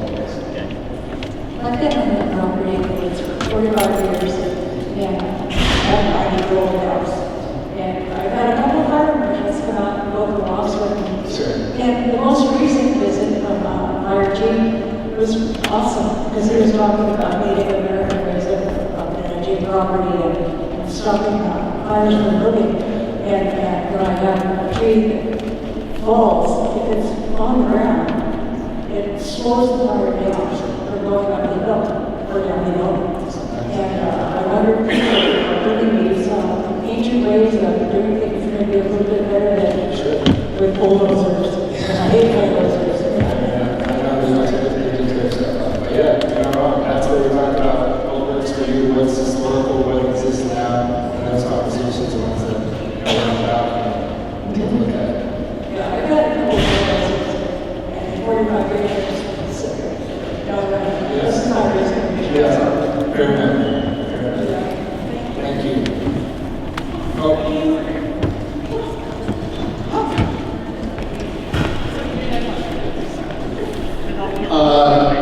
So I'd like to talk about water. All of us here, say, have $500 to $1,000 of water tank held in reserve for specific use in case of fire starts. It seems like it would make a difference. And the system of awards and grants is set up where awards can help us pay those tanks and do rain, little roof, catch water, fill the tanks, and then perhaps rewards that would amount to tax incentives for just being able to defend our homes. Water makes a huge difference. And if we all had water, it would make, there in that tank sitting there just in case, it would make, I'm sure, a big difference to you and how you fight. Totally agree. Yeah, as we put these tanks in, we need to be able to be universally compatible with the pumps that you have on your trucks. The same things, right? Absolutely. I apologize. One thing about being in front of everyone, I have to reverse references, so I apologize to say this. Well, in my situation, I was speaking on behalf of a subdivision. I live in the city limits, and towards the base of Roxanne, there's a lot of homes up in that area. My entire subdivision is considered high risk. Two things that I am concerned. So the first one is there is a property, it's private property, that eventually is done for a subdivision out there. I've looked at that property since I've been there in the early 2000s. There are dead piles of trees, brush there. Once a year, they come and do their 10 feet, whatever, 5 feet, just around the minimum that they have to do once a year. As a state fire marshal, there's no structures. So he doesn't have to worry about insurance. That's a tinderbox waiting to start that whole hillside on fire. No fire is going to burn a number of homes. That's probably why we're considering high. It's not BLM, it's private property. Why should he not? I have called, every year you call if the neighbors haven't cut down there. I call and I say, why should he not have to clear that off? Why do private developers not have to clear their property? No, so if they were to develop, that would be a different conversation. It's starting, all the plans are there. The city's okayed it, they're waiting to start it. Who knows when it's going to start? No, you're right. So what he doesn't do to his property affects our whole, not just me, I'm not just talking my house, the whole entire Vista Point subdivision. Absolutely. No, I totally agree. Our focus is on defensible space and destruction. And it's super clear for us what we But this is like, as a state fire marshal, you suggest that if you can't do so cities and counties have local municipal codes that allow them to do weed abatement programs, and that again, that is all those things in them. What do they say? They say we'll get in touch with them. Not for years, they've not done anything to that property. Well, you and I had a conversation outside the city. And then the second one, and this could be other people out there, is in this subdivision, because it dead ends up in Roxanne, there's a dead end streets.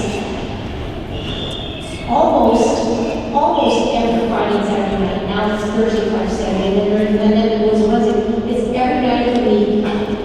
At the end of my street, the dead ends into Roxanne. The partiers, I don't care if they drink or play the music, but they're throwing their lighters, their cigarette butts. We've asked, I can't tell you how many times we've tried to contact fire saying, can we block that street off? And they say, well, it's a street, they're allowed to park there, there's nothing we can do. So every weekend, we have to call the non-emergency police. Why can we not, I mean, these are things, it's obvious. How can we not get these two things going so we don't have a whole site burned down? And that's why I'm asking you as the state fire marshal, where do you suggest we go to try to get this done? Yeah, absolutely. So the state fire marshal's office is built around, businesses, keeping businesses safe, occupancies, assemblies like this safe. And now we're expanding kind of our scope into how we can make communities safe. And so I think it's baby steps for us, not only residents, not only being a resident, of, the extreme buoy, but defensible space is the first step, and then we go from there. Are you contacting the right people? Is it followed up? We can find out who those folks are if we're going down the right process. Maybe it's what I hear a lot, and this is just me maybe, is that those vacant lots or some of those areas that aren't maintained or whatnot, especially city and county owned, there's a lot of good funding. Is there opportunities for us to help mitigate some of those issues locally, county, city, state, that are adjacent to homes where we can improve defensible space? But you're not wrong. I just think we have to take a scaled approach. My neighbors, we have some guys that are in construction. We seriously thought about just blocking the road with our own blocks. Let them drive by, they say, we can't block it because then fire trucks can't get up there. Well, if you blocked it, you may not need fire trucks. I mean, it's just things like logical thinking. A lot of common sense. A lot of it's that's the word, common sense. It's not so common. I agree with this.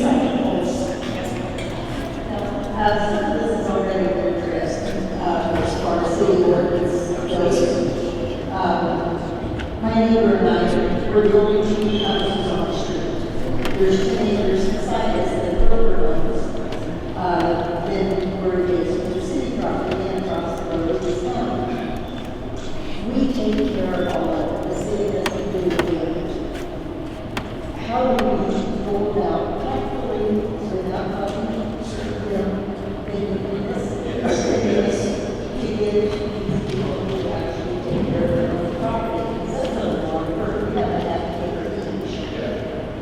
there's 10 acres on one side of the road. We go as far as rain allows, so the city roads are blocked. And, our I think it's the same conversation as what you were hearing. We need to know why something's being done, and let's be honest, there's only 4.2 million people in Oregon, but the capacity is much as local agencies may not allow them to do every law that's taken. How do we get them to be successful kind of mindset frame? Is it funding? Is it capacity? Try to get to the root cause.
Thank you for being here.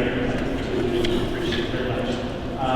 Barring a legislative rollback to I think what we should focus on is how we can work together moving forward, assuming that there is not going to be a rollback. So in line with Dr. Lydia spoke earlier about the certification process, inspection process, since you are in the process of developing regulations, would it be possible to include in the regulations language in the inspections and certification process that recognizes what you started out with here at the beginning is implementation of defensive space, reduce the risk to residents, reduce the risk of life of fire personnel. You could identify anyone, theoretically, show up to your property, you had your trees, like, they were 4 feet or something like that, and then you came and did all that good work, and it shows that you improved, increased your resiliency, lowered your kind of risk around your house and your climate. That's what it is, everything. Right, and including that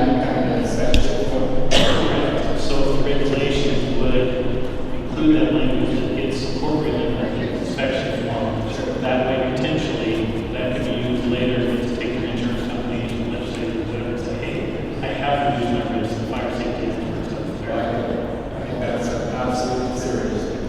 But also, I point out that Jackson and Joseph County had defensible space regulations in place for 40-some years. Most of those exceed within the state standards that we propose. But also, like I point out, the violations of those regulations do attract violations to zoning, and they can do bullet permits. And so, I assume you're going to give more presentations around what they're going to be. So I would just like you suggest that we take a look at those codes and say, hey, we're the state office of minimum standards, local jurisdictions are more restrictive. For example, Jackson County is 150 feet of depending on slopes. So I put that up. And then a question on the code adoption regulations. Are there any plans right now to provide exemptions for conditions that cannot comply? So if you're in a high-risk area, 30 feet from the property line, cannot impose a 50-foot break. Will there be exemptions? It's going to be a 50-foot mark, 100-foot mark for the property line. And once you've gotten into your property line, that is your line. Okay. So there are also additional regulations now that do not allow you to maintain vegetation in riparian areas. Riparian areas are still ongoing conversation. How that gets into the defensible space. Okay, that is a big one. And would your department make a recommendation to, so all counties are required to adopt regulations to protect riparian habitat. Jackson County, in my opinion, has gone overboard and not allowed any management of riparian vegetation for 50 to 100 feet. That's part of the reason that the only fire spreads so fast. They don't have to adopt regulations of that strength. Would your department be willing to work with the local jurisdictions to reconsider those riparian vegetation and possibly come up with recommendations on how they can be modified to reduce the risk of riparian? I think the conversation is going to take place if it already has been even some of the higher levels of the game, but that riparian zone discussion is important when we look at defensible space, as you know, it's within that 50 area. So that's our against feedback. I'm super familiar with Jackson County defensible space ordinances. That's a great highlight of the part of the work number one that has been done, and there's some flexibility when we go with defensible space, and that allows the local jurisdiction to adopt more stringent defensible space code requirements. So if they already exist, that agency or department or county wants to continue those, there is a pathway and avenue for them to be more stringent.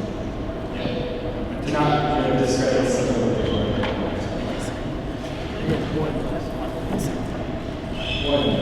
One question. In the statute, it says you can delegate to local jurisdictions inspections and criminal matters. They have a bigger agenda than you do. Part of it is trust, and you're talking about best practices and things like that.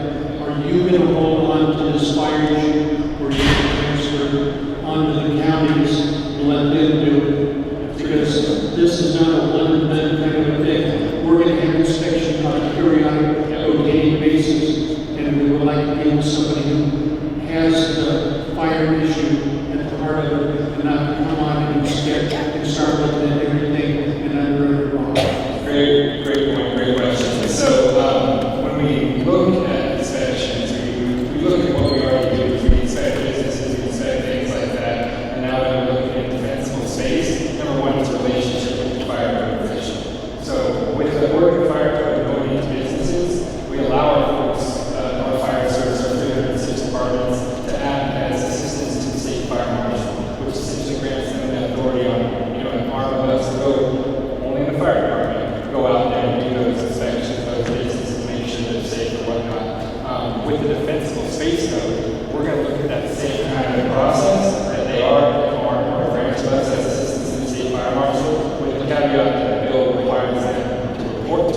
planning and zoning folks aren't the ones that are trying to do this. No, statutorily, that authority stays, or reports that it stays with the state fire marshal's office, and those identified as assistants in the state fire marshal's office, which are our fire officials, or fire chief, he or she designates as code enforcement. Thank you. Thank you for being here. We're here because our 6 acre lot is within half a mile of the BLM, which is extremely. If you look at our choice on satellite, it's green, all the people around us have property that they are growing grass, either with their animals or with their harvest. So it doesn't make, look at this and it doesn't make a lot of sense. So it appears that the bane of our existence is that number that is on the letter that tells you it's high enough, so you're really high on that level.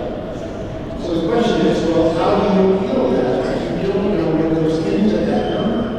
Now, I've spent quite a bit of time going through these labels that they have in this map. A lot of it doesn't make a lot of sense. And it may not even, some of those layers may not even be in this number that we're like minority language block groups, household disability fee block groups, socioeconomic block groups, relative social vulnerability block groups. I'm not sure any of that. All that stuff that goes in there, I'd expect that to be in urban area. Sure. And there's a lot of laws in these numbers. Like our 6 acre lot is noted to be high population density. And if you go to Medford and Central Point, you see there are whole areas, squats, houses, they're close to it, which are listed low and medium population density. So there are mistakes, there are isolated, and it need to be looked at. How do we get a copy of the formula and how that number was generated? I'm assuming there's a whole bunch of smaller.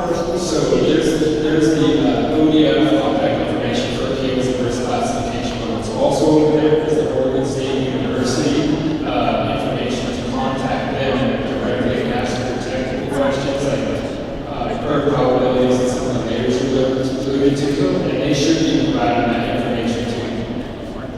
Again, I can't speak to them, I can speak to me, but that's the information they provide us, and I fully anticipate they would provide it to you. Okay, I must say I'm very disappointed that they did not publish that information. I'm concerned there's a reason why they did. Fair enough. Hey, so they did address that. They got some.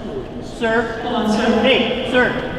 So they did address that at the end of the podcast, or the end of the Zoom meeting. Someone confronted the scientist guy in charge and says, you've given us all this stuff, you've made all these categories, how do we even have, we have no access to the data we use to create this. And he's like, oh, well, I guess that would be helpful. So obviously they know that there's something wrong. We have no data to make better change choices for our property. We have no idea what they use to put in the computer to create the map. So they're aware of that issue. So my suggestion is every single person fill out an appeal form. Yep. Fill out a what? Fill out an appeal form. Even if you don't know what to say on it, fill it out, send it in, make it come down here and look at your property. And say, hey, I mow every year, this is that, this is how I'm prepared, this is how my property's taken care of. Is my defensible space? Yep. So that way you should show everything you've done to defend your property, to prepare your property, and you can say, you know what, I've been talking to Bill next door, I've been talking to so-and-so across the street, this is what we're doing as a community, which is basically what they're trying to do is they're trying to get neighbors to talk to each other. They're trying to change the community on basically grassroots level, but it might be a big bad sacrifice. But that's what I mean. So they put the cart before the horse, and now they kick the hornet's heads, and we're all pissed off, and they're wondering why. So everybody, in my opinion, should file an appeal, write down why you object to this, tell them you want to know the data, how they came to this determination for your property, and you want someone from OEF or the scientist at OSU to be at your doorstep and tell you why your property is that classification.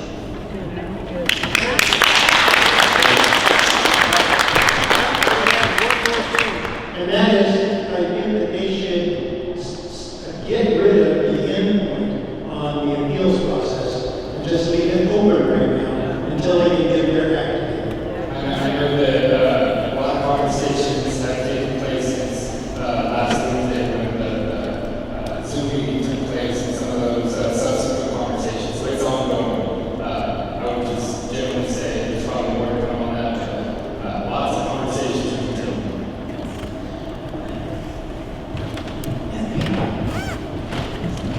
I was wondering if you could talk to us how there could be some reporting when we've got properties near us that aren't doing their physical space, it should be ours, regardless of this map. You know, it would be nice to know that the fire will stop a little further away than our house. You know, because there's probably the had a fire, and actually the owner of this sort of abandoned orchard, he didn't even know there was an abandoned fire in the orchard. And so I also feel like this should be not funded for all of us to do all of the work. It should be funded for individuals to find who have it. Sure. I'm wrong. I think when we look at inspections in the future, again, when we look at defensible space, all of those conversations are come to light.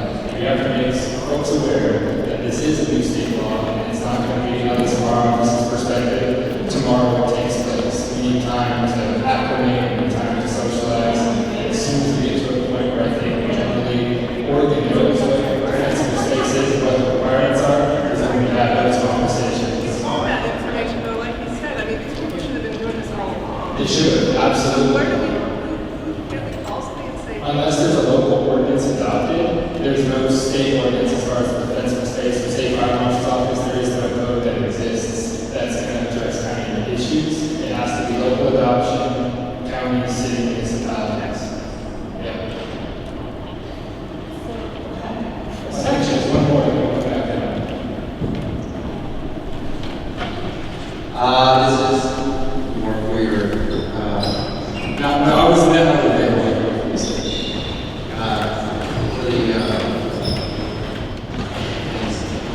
Defensible space. Yeah. Specifically, so, only know who are you with? You know that's what it is. Got about 200 foot pine trees that are basically dead. Yeah. Live inside 10 acres along the road. There's, I don't know if it's an easement or what it's called, there's distance where we can actually use the property. Okay, and we're gonna fence has a thing behind the county.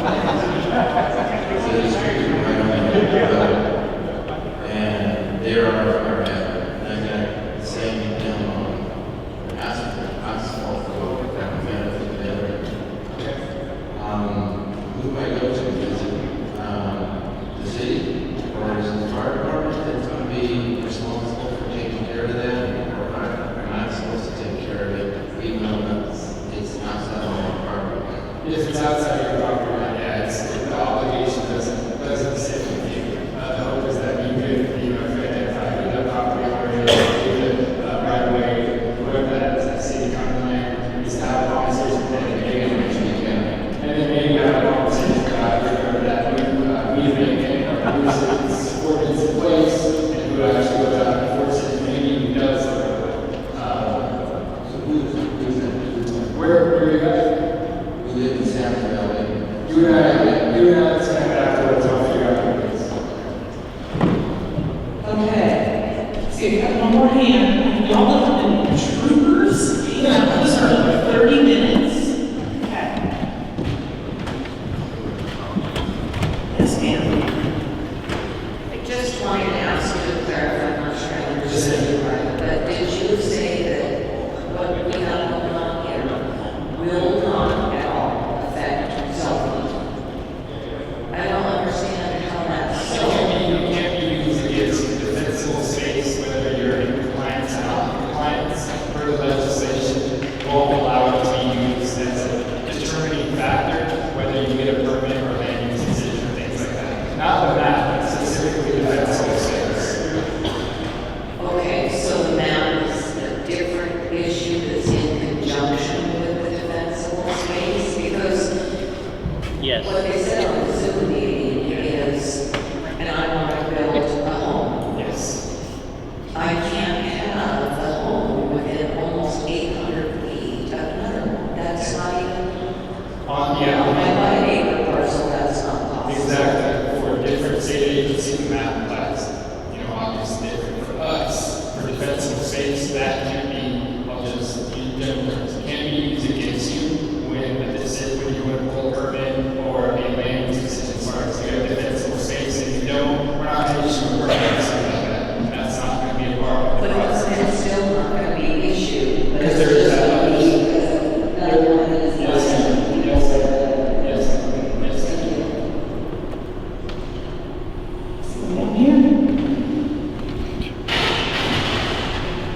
Good. I need to go for a while.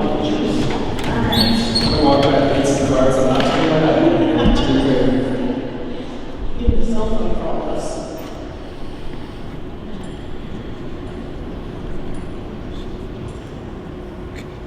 The magic cards.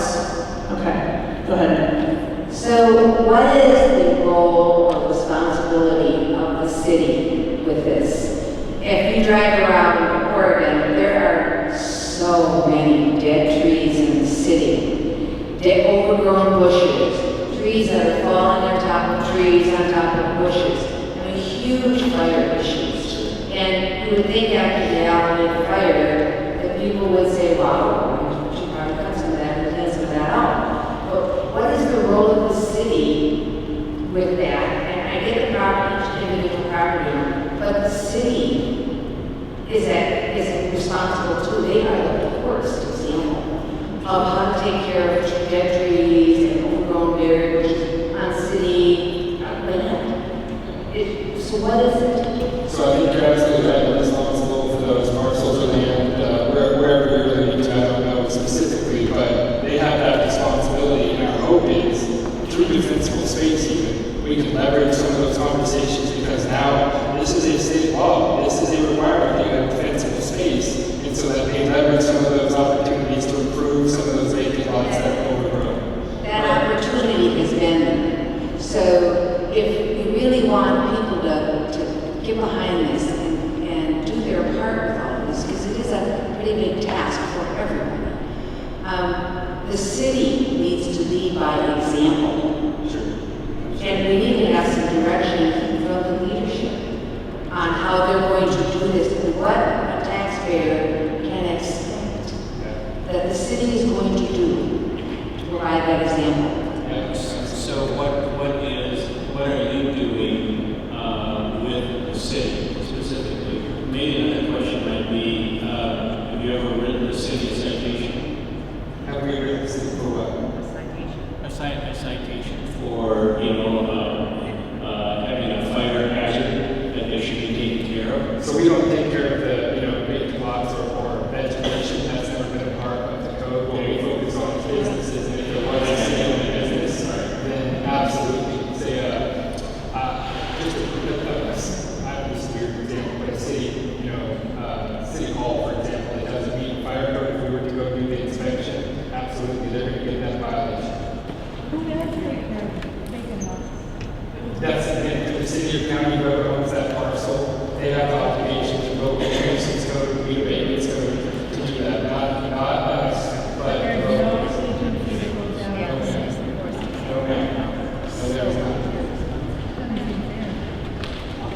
Okay, we have one more here. So two questions actually. Number one, in your presentation, you said something about educational property law firms. Yeah, consultative services. What? Consultative services. Is that on the paper? Not yet. So we're still in the process. We do have some field staff out there that are going to be able to help. Local fire departments already do a lot of this work. Medford does work. A lot of Jackson County fire departments do good work. Ashland already does a lot of these home assessments. So absolutely, a lot of those fire departments, they have contact information. You give them a call, they'll come do a home assessment and say what you can do to kind of improve not only your defensible space, but maybe move this there or put a spark arrestor on the chimney. They'll give you a lot of good guidance. Again, nothing required, nothing yet required, but they already do a lot of that stuff. So we will eventually be a part of that once the code's written, our staff is trained, because we haven't done that. We've never dabbled in defensible space. So now we are, so we'll be doing that soon. Okay, and the second question is, hypothetically speaking. Hypothetical. Oh, hypothetical. And I hate to be that girl. Okay. What if we don't comply? Sure. So right now, there is no enforcement aspect of it. There's an enforcement component of the bill that requires the state fire marshal's office to enforce, but there's not a date associated with it. So what we're trying to do is, again, to these meetings, figure out what enforcement looks like. What is suspension? What happens if I show up to your house and you don't comply? What are kind of the ramifications of that? Because it's not just you, it's the next door neighbor you're now affecting, because they're home with that program since you don't have good defensible space. So we're going to work through that. But our primary mission right now is develop the code and have a foundation and go to enforce the inspection. Technically, you don't know yet. No, I can't tell you. Yes, sure. Because I just bought an historic property in Jacksonville. Sure. That I have to see that it's in my country. And some of those trees, my house is 167 years old. Some of those trees are not cut down. Absolutely. I mean, they're essentially. Just let them out. Yeah. And the third thing I wanted to ask is the gentleman that was telling everybody to send in appeals. Yes. Could you please stand up and tell us again what you said? I'm just saying we couldn't hear you. And how to do that? He's being called out. You were being called out. Yeah. First inspection, here it comes. Okay. She wants to know the appeals and information said about the appeals. What do you want to say? Oh, so the appeals process, so they didn't give us any specifics on how to, you have no data to file an official appeal. So what my suggestion was, and what was brought up to me was just do the appeal, write in there of why you're writing in, why you're objecting, and want someone to come out and look at your property. So you need to put down, hey, I take care of the property, I mow my areas, the fence lines are all weeded, I spray, whatever. You put all those details in there, make them come out to your property and say, hey, I object to how my risk category. And then they have to investigate that complaint. So either someone's going to call you on the phone or someone is going to show up. But you need to file the appeal and say, I think this is BS because of this. So we don't have all the data, so to speak, from the meeting. They realize that none of us have the boxes, so to speak, that they have checked off our property. We don't have any of that information. So without that information, do the best you can and say, okay, I take care of the fence lines, I have sprinklers, I remove the trees, I build a store, put all that stuff in there and say, I want someone to come see my property, and I don't believe I have my properties correctly classified.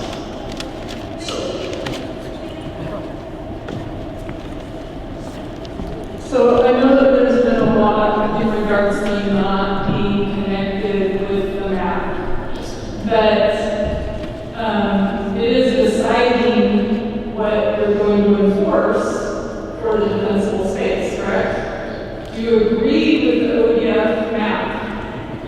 That you find it accurate and agree with it enough to make a code by your deadline? I think our code, as far as the development by our deadline, I think we are good. We are given sufficient time to be successful in kind of that time frame. As far as that, I don't think, and without speaking on ODF's behalf, I don't think it's perfect. I think we've all heard that there's some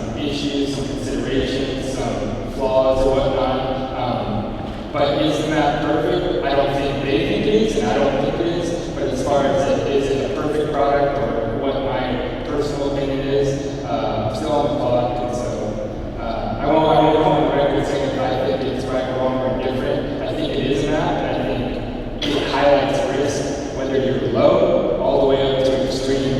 And yes, there's some nuances, but it identifies that what's the percentage that we came up with as far as some classification risk in Oregon. It was a lot. It almost the entire state had some risk classification. Are the risk levels right? I can't answer that. I guess what doesn't make sense to me is that we have to appeal before we even know what we're appealing to a certain extent, because your code that has to do with this map, are we appealing because we want it lowered? Does that make it to where it will disqualify us from grants? When you look on the website, there's no information on any grants, yet we do know that we now are going to be paying for over 100 more government employees for your side of it.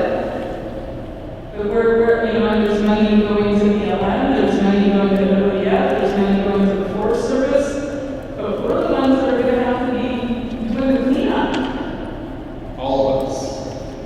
And where's the grants? All of us. Our grants are gone. Our grants are gone. And what are we appealing?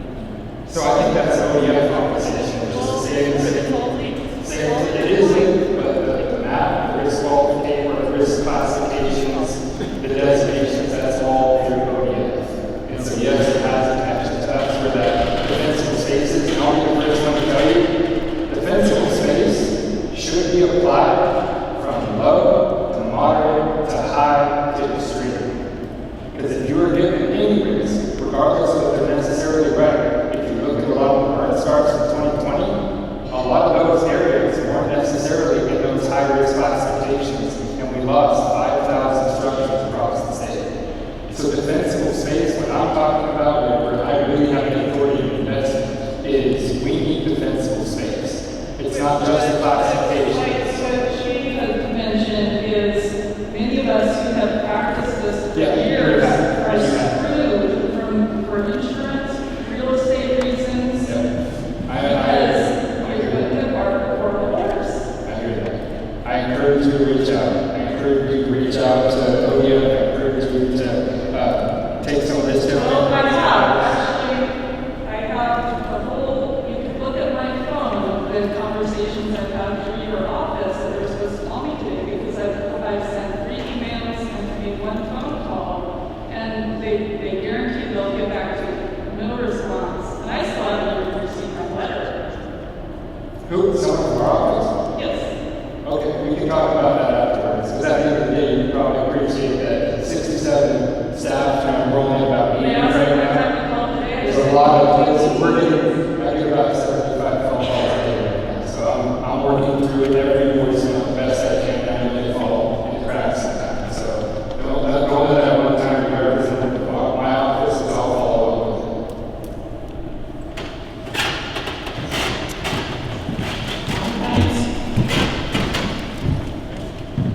I wanted to circle back from my first questions and heard some great suggestions, and I kind of got everyone thinking about some suggestions.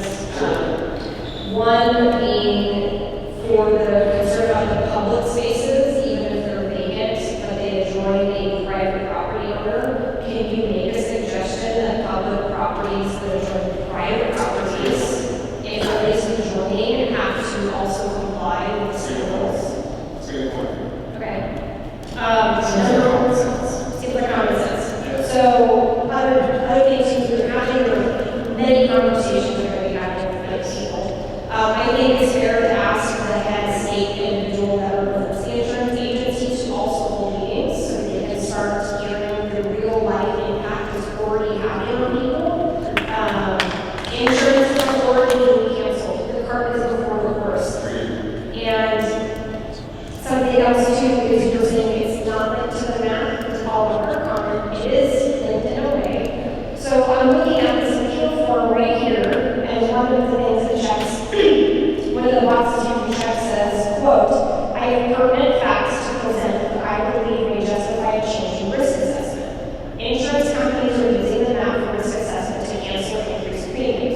Why can we not add a box or use that box to say, I have a certificate of compliance from the state fire marshal, therefore I'm protected under some kind of law or jurisdiction that should be applied. If we're in compliance, why can't you work with ODW or ODF to add that to this appeal form now that says that I'm already in compliance for getting things looked at now? Because again, if people are going to start with the insurance now, 2 years later when all the protection comes, it's going to be too late for 90% of the people that are here. And the other thing is, can they pause the map and the jurisdiction or legislature context we hopefully have, can they place a moratorium or penalize insurance companies for taking action now? It's too soon for insurance companies to have power. They have to protect the people by stopping insurance cancellations or premium increases until all this is figured out. Agreed. I think that's a valid point. I think that's a valid point. I think when we look at defensible space, we still have the code. There's nothing even to release because it's not completely written. It's built in like a long time frame. But to your point, it's going to take a while, and don't want to put the cart before the horse. Correct. I spoke with my insurance agent on this yesterday. He's going to be at the grants pass meeting tomorrow. Probably see him there. His underwriters for insurance are saying anything in high or extreme, they will not insure you. End of discussion. They put in the address, they see it, they don't go further. And it's, as premiums are coming due, and the client premium coming due in June, they were dropped. That's important. Hopefully I'll get an opportunity to speak with them and inform them where they're supposed to go in insurance commissions. That you know, some of those conversations are not, that's not how it should be working right now.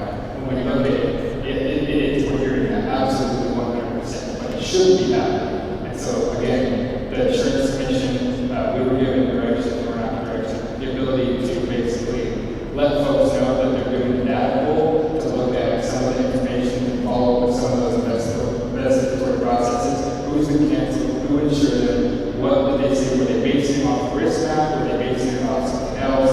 And kind of come back to this information. Well, as you're writing the code, which is the point of this whole meeting, so the gentleman that was with her in the right shirt, and he left, he asked the question, if we follow the rules for defensible space, is there a way that you can help protect us? So we're writing in the code, since it will become law, I would like to personally see the code state if somebody has been checked off, that they automatically are able to have this appeal process. Like the appeal process and the code compliance need to be succinct together. So there needs to be where the two are linked, so where we have the people in the community that are doing what they're supposed to do are rewarded, not penalized. Because right now what's happening is everyone's doing what they're supposed to do, and everyone's getting penalized. And the people that aren't doing what they're supposed to do get to walk scot-free. I think we're absolutely going to have that conversation. And there is going to be the governor's fire service policy council, which is made of fire officials from across the state, to look at kind of tools that can help folks be successful in the interim. We're creating an assessment tool, which is basically going to identify before the code even maybe comes into fruition. Have you done X, Y, and Z? Just as kind of I don't know, it's almost like forbearance to what is going to come with the code, but something that gets out there now, it's going to be a piece of paper. I don't have the authority to override like insurance commission stuff or right. but I can say you're in compliance. There's a common sense rule of like there needs to be steps that make sense for things to happen. It's like we can't use these people like regulation didn't come for 2 years later, or so there's a problem. It's the same thing. And I feel that if the state can put a moratorium on basically the insurance issue to where those companies or people who are currently insured are protected, it'll go a long way with the people of the state. Agreed.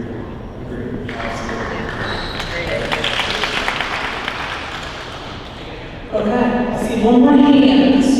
I'll show it here. One more question. How would pass? I appreciate you guys hanging out with us. Truly.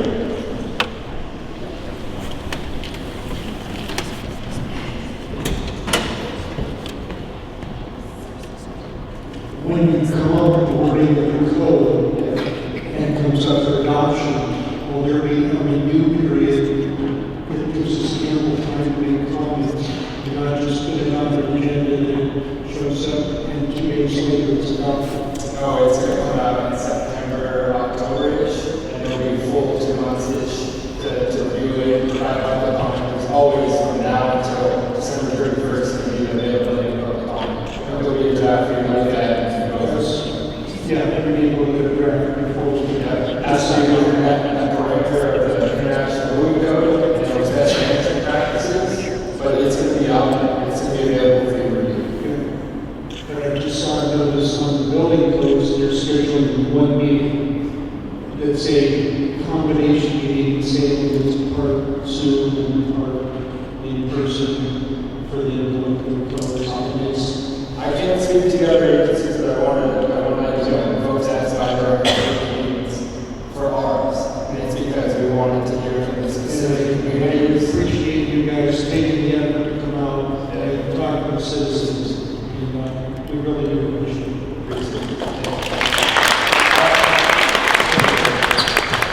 Okay, it's now passed. I don't want to leave any more questions on the table. Speak now for please.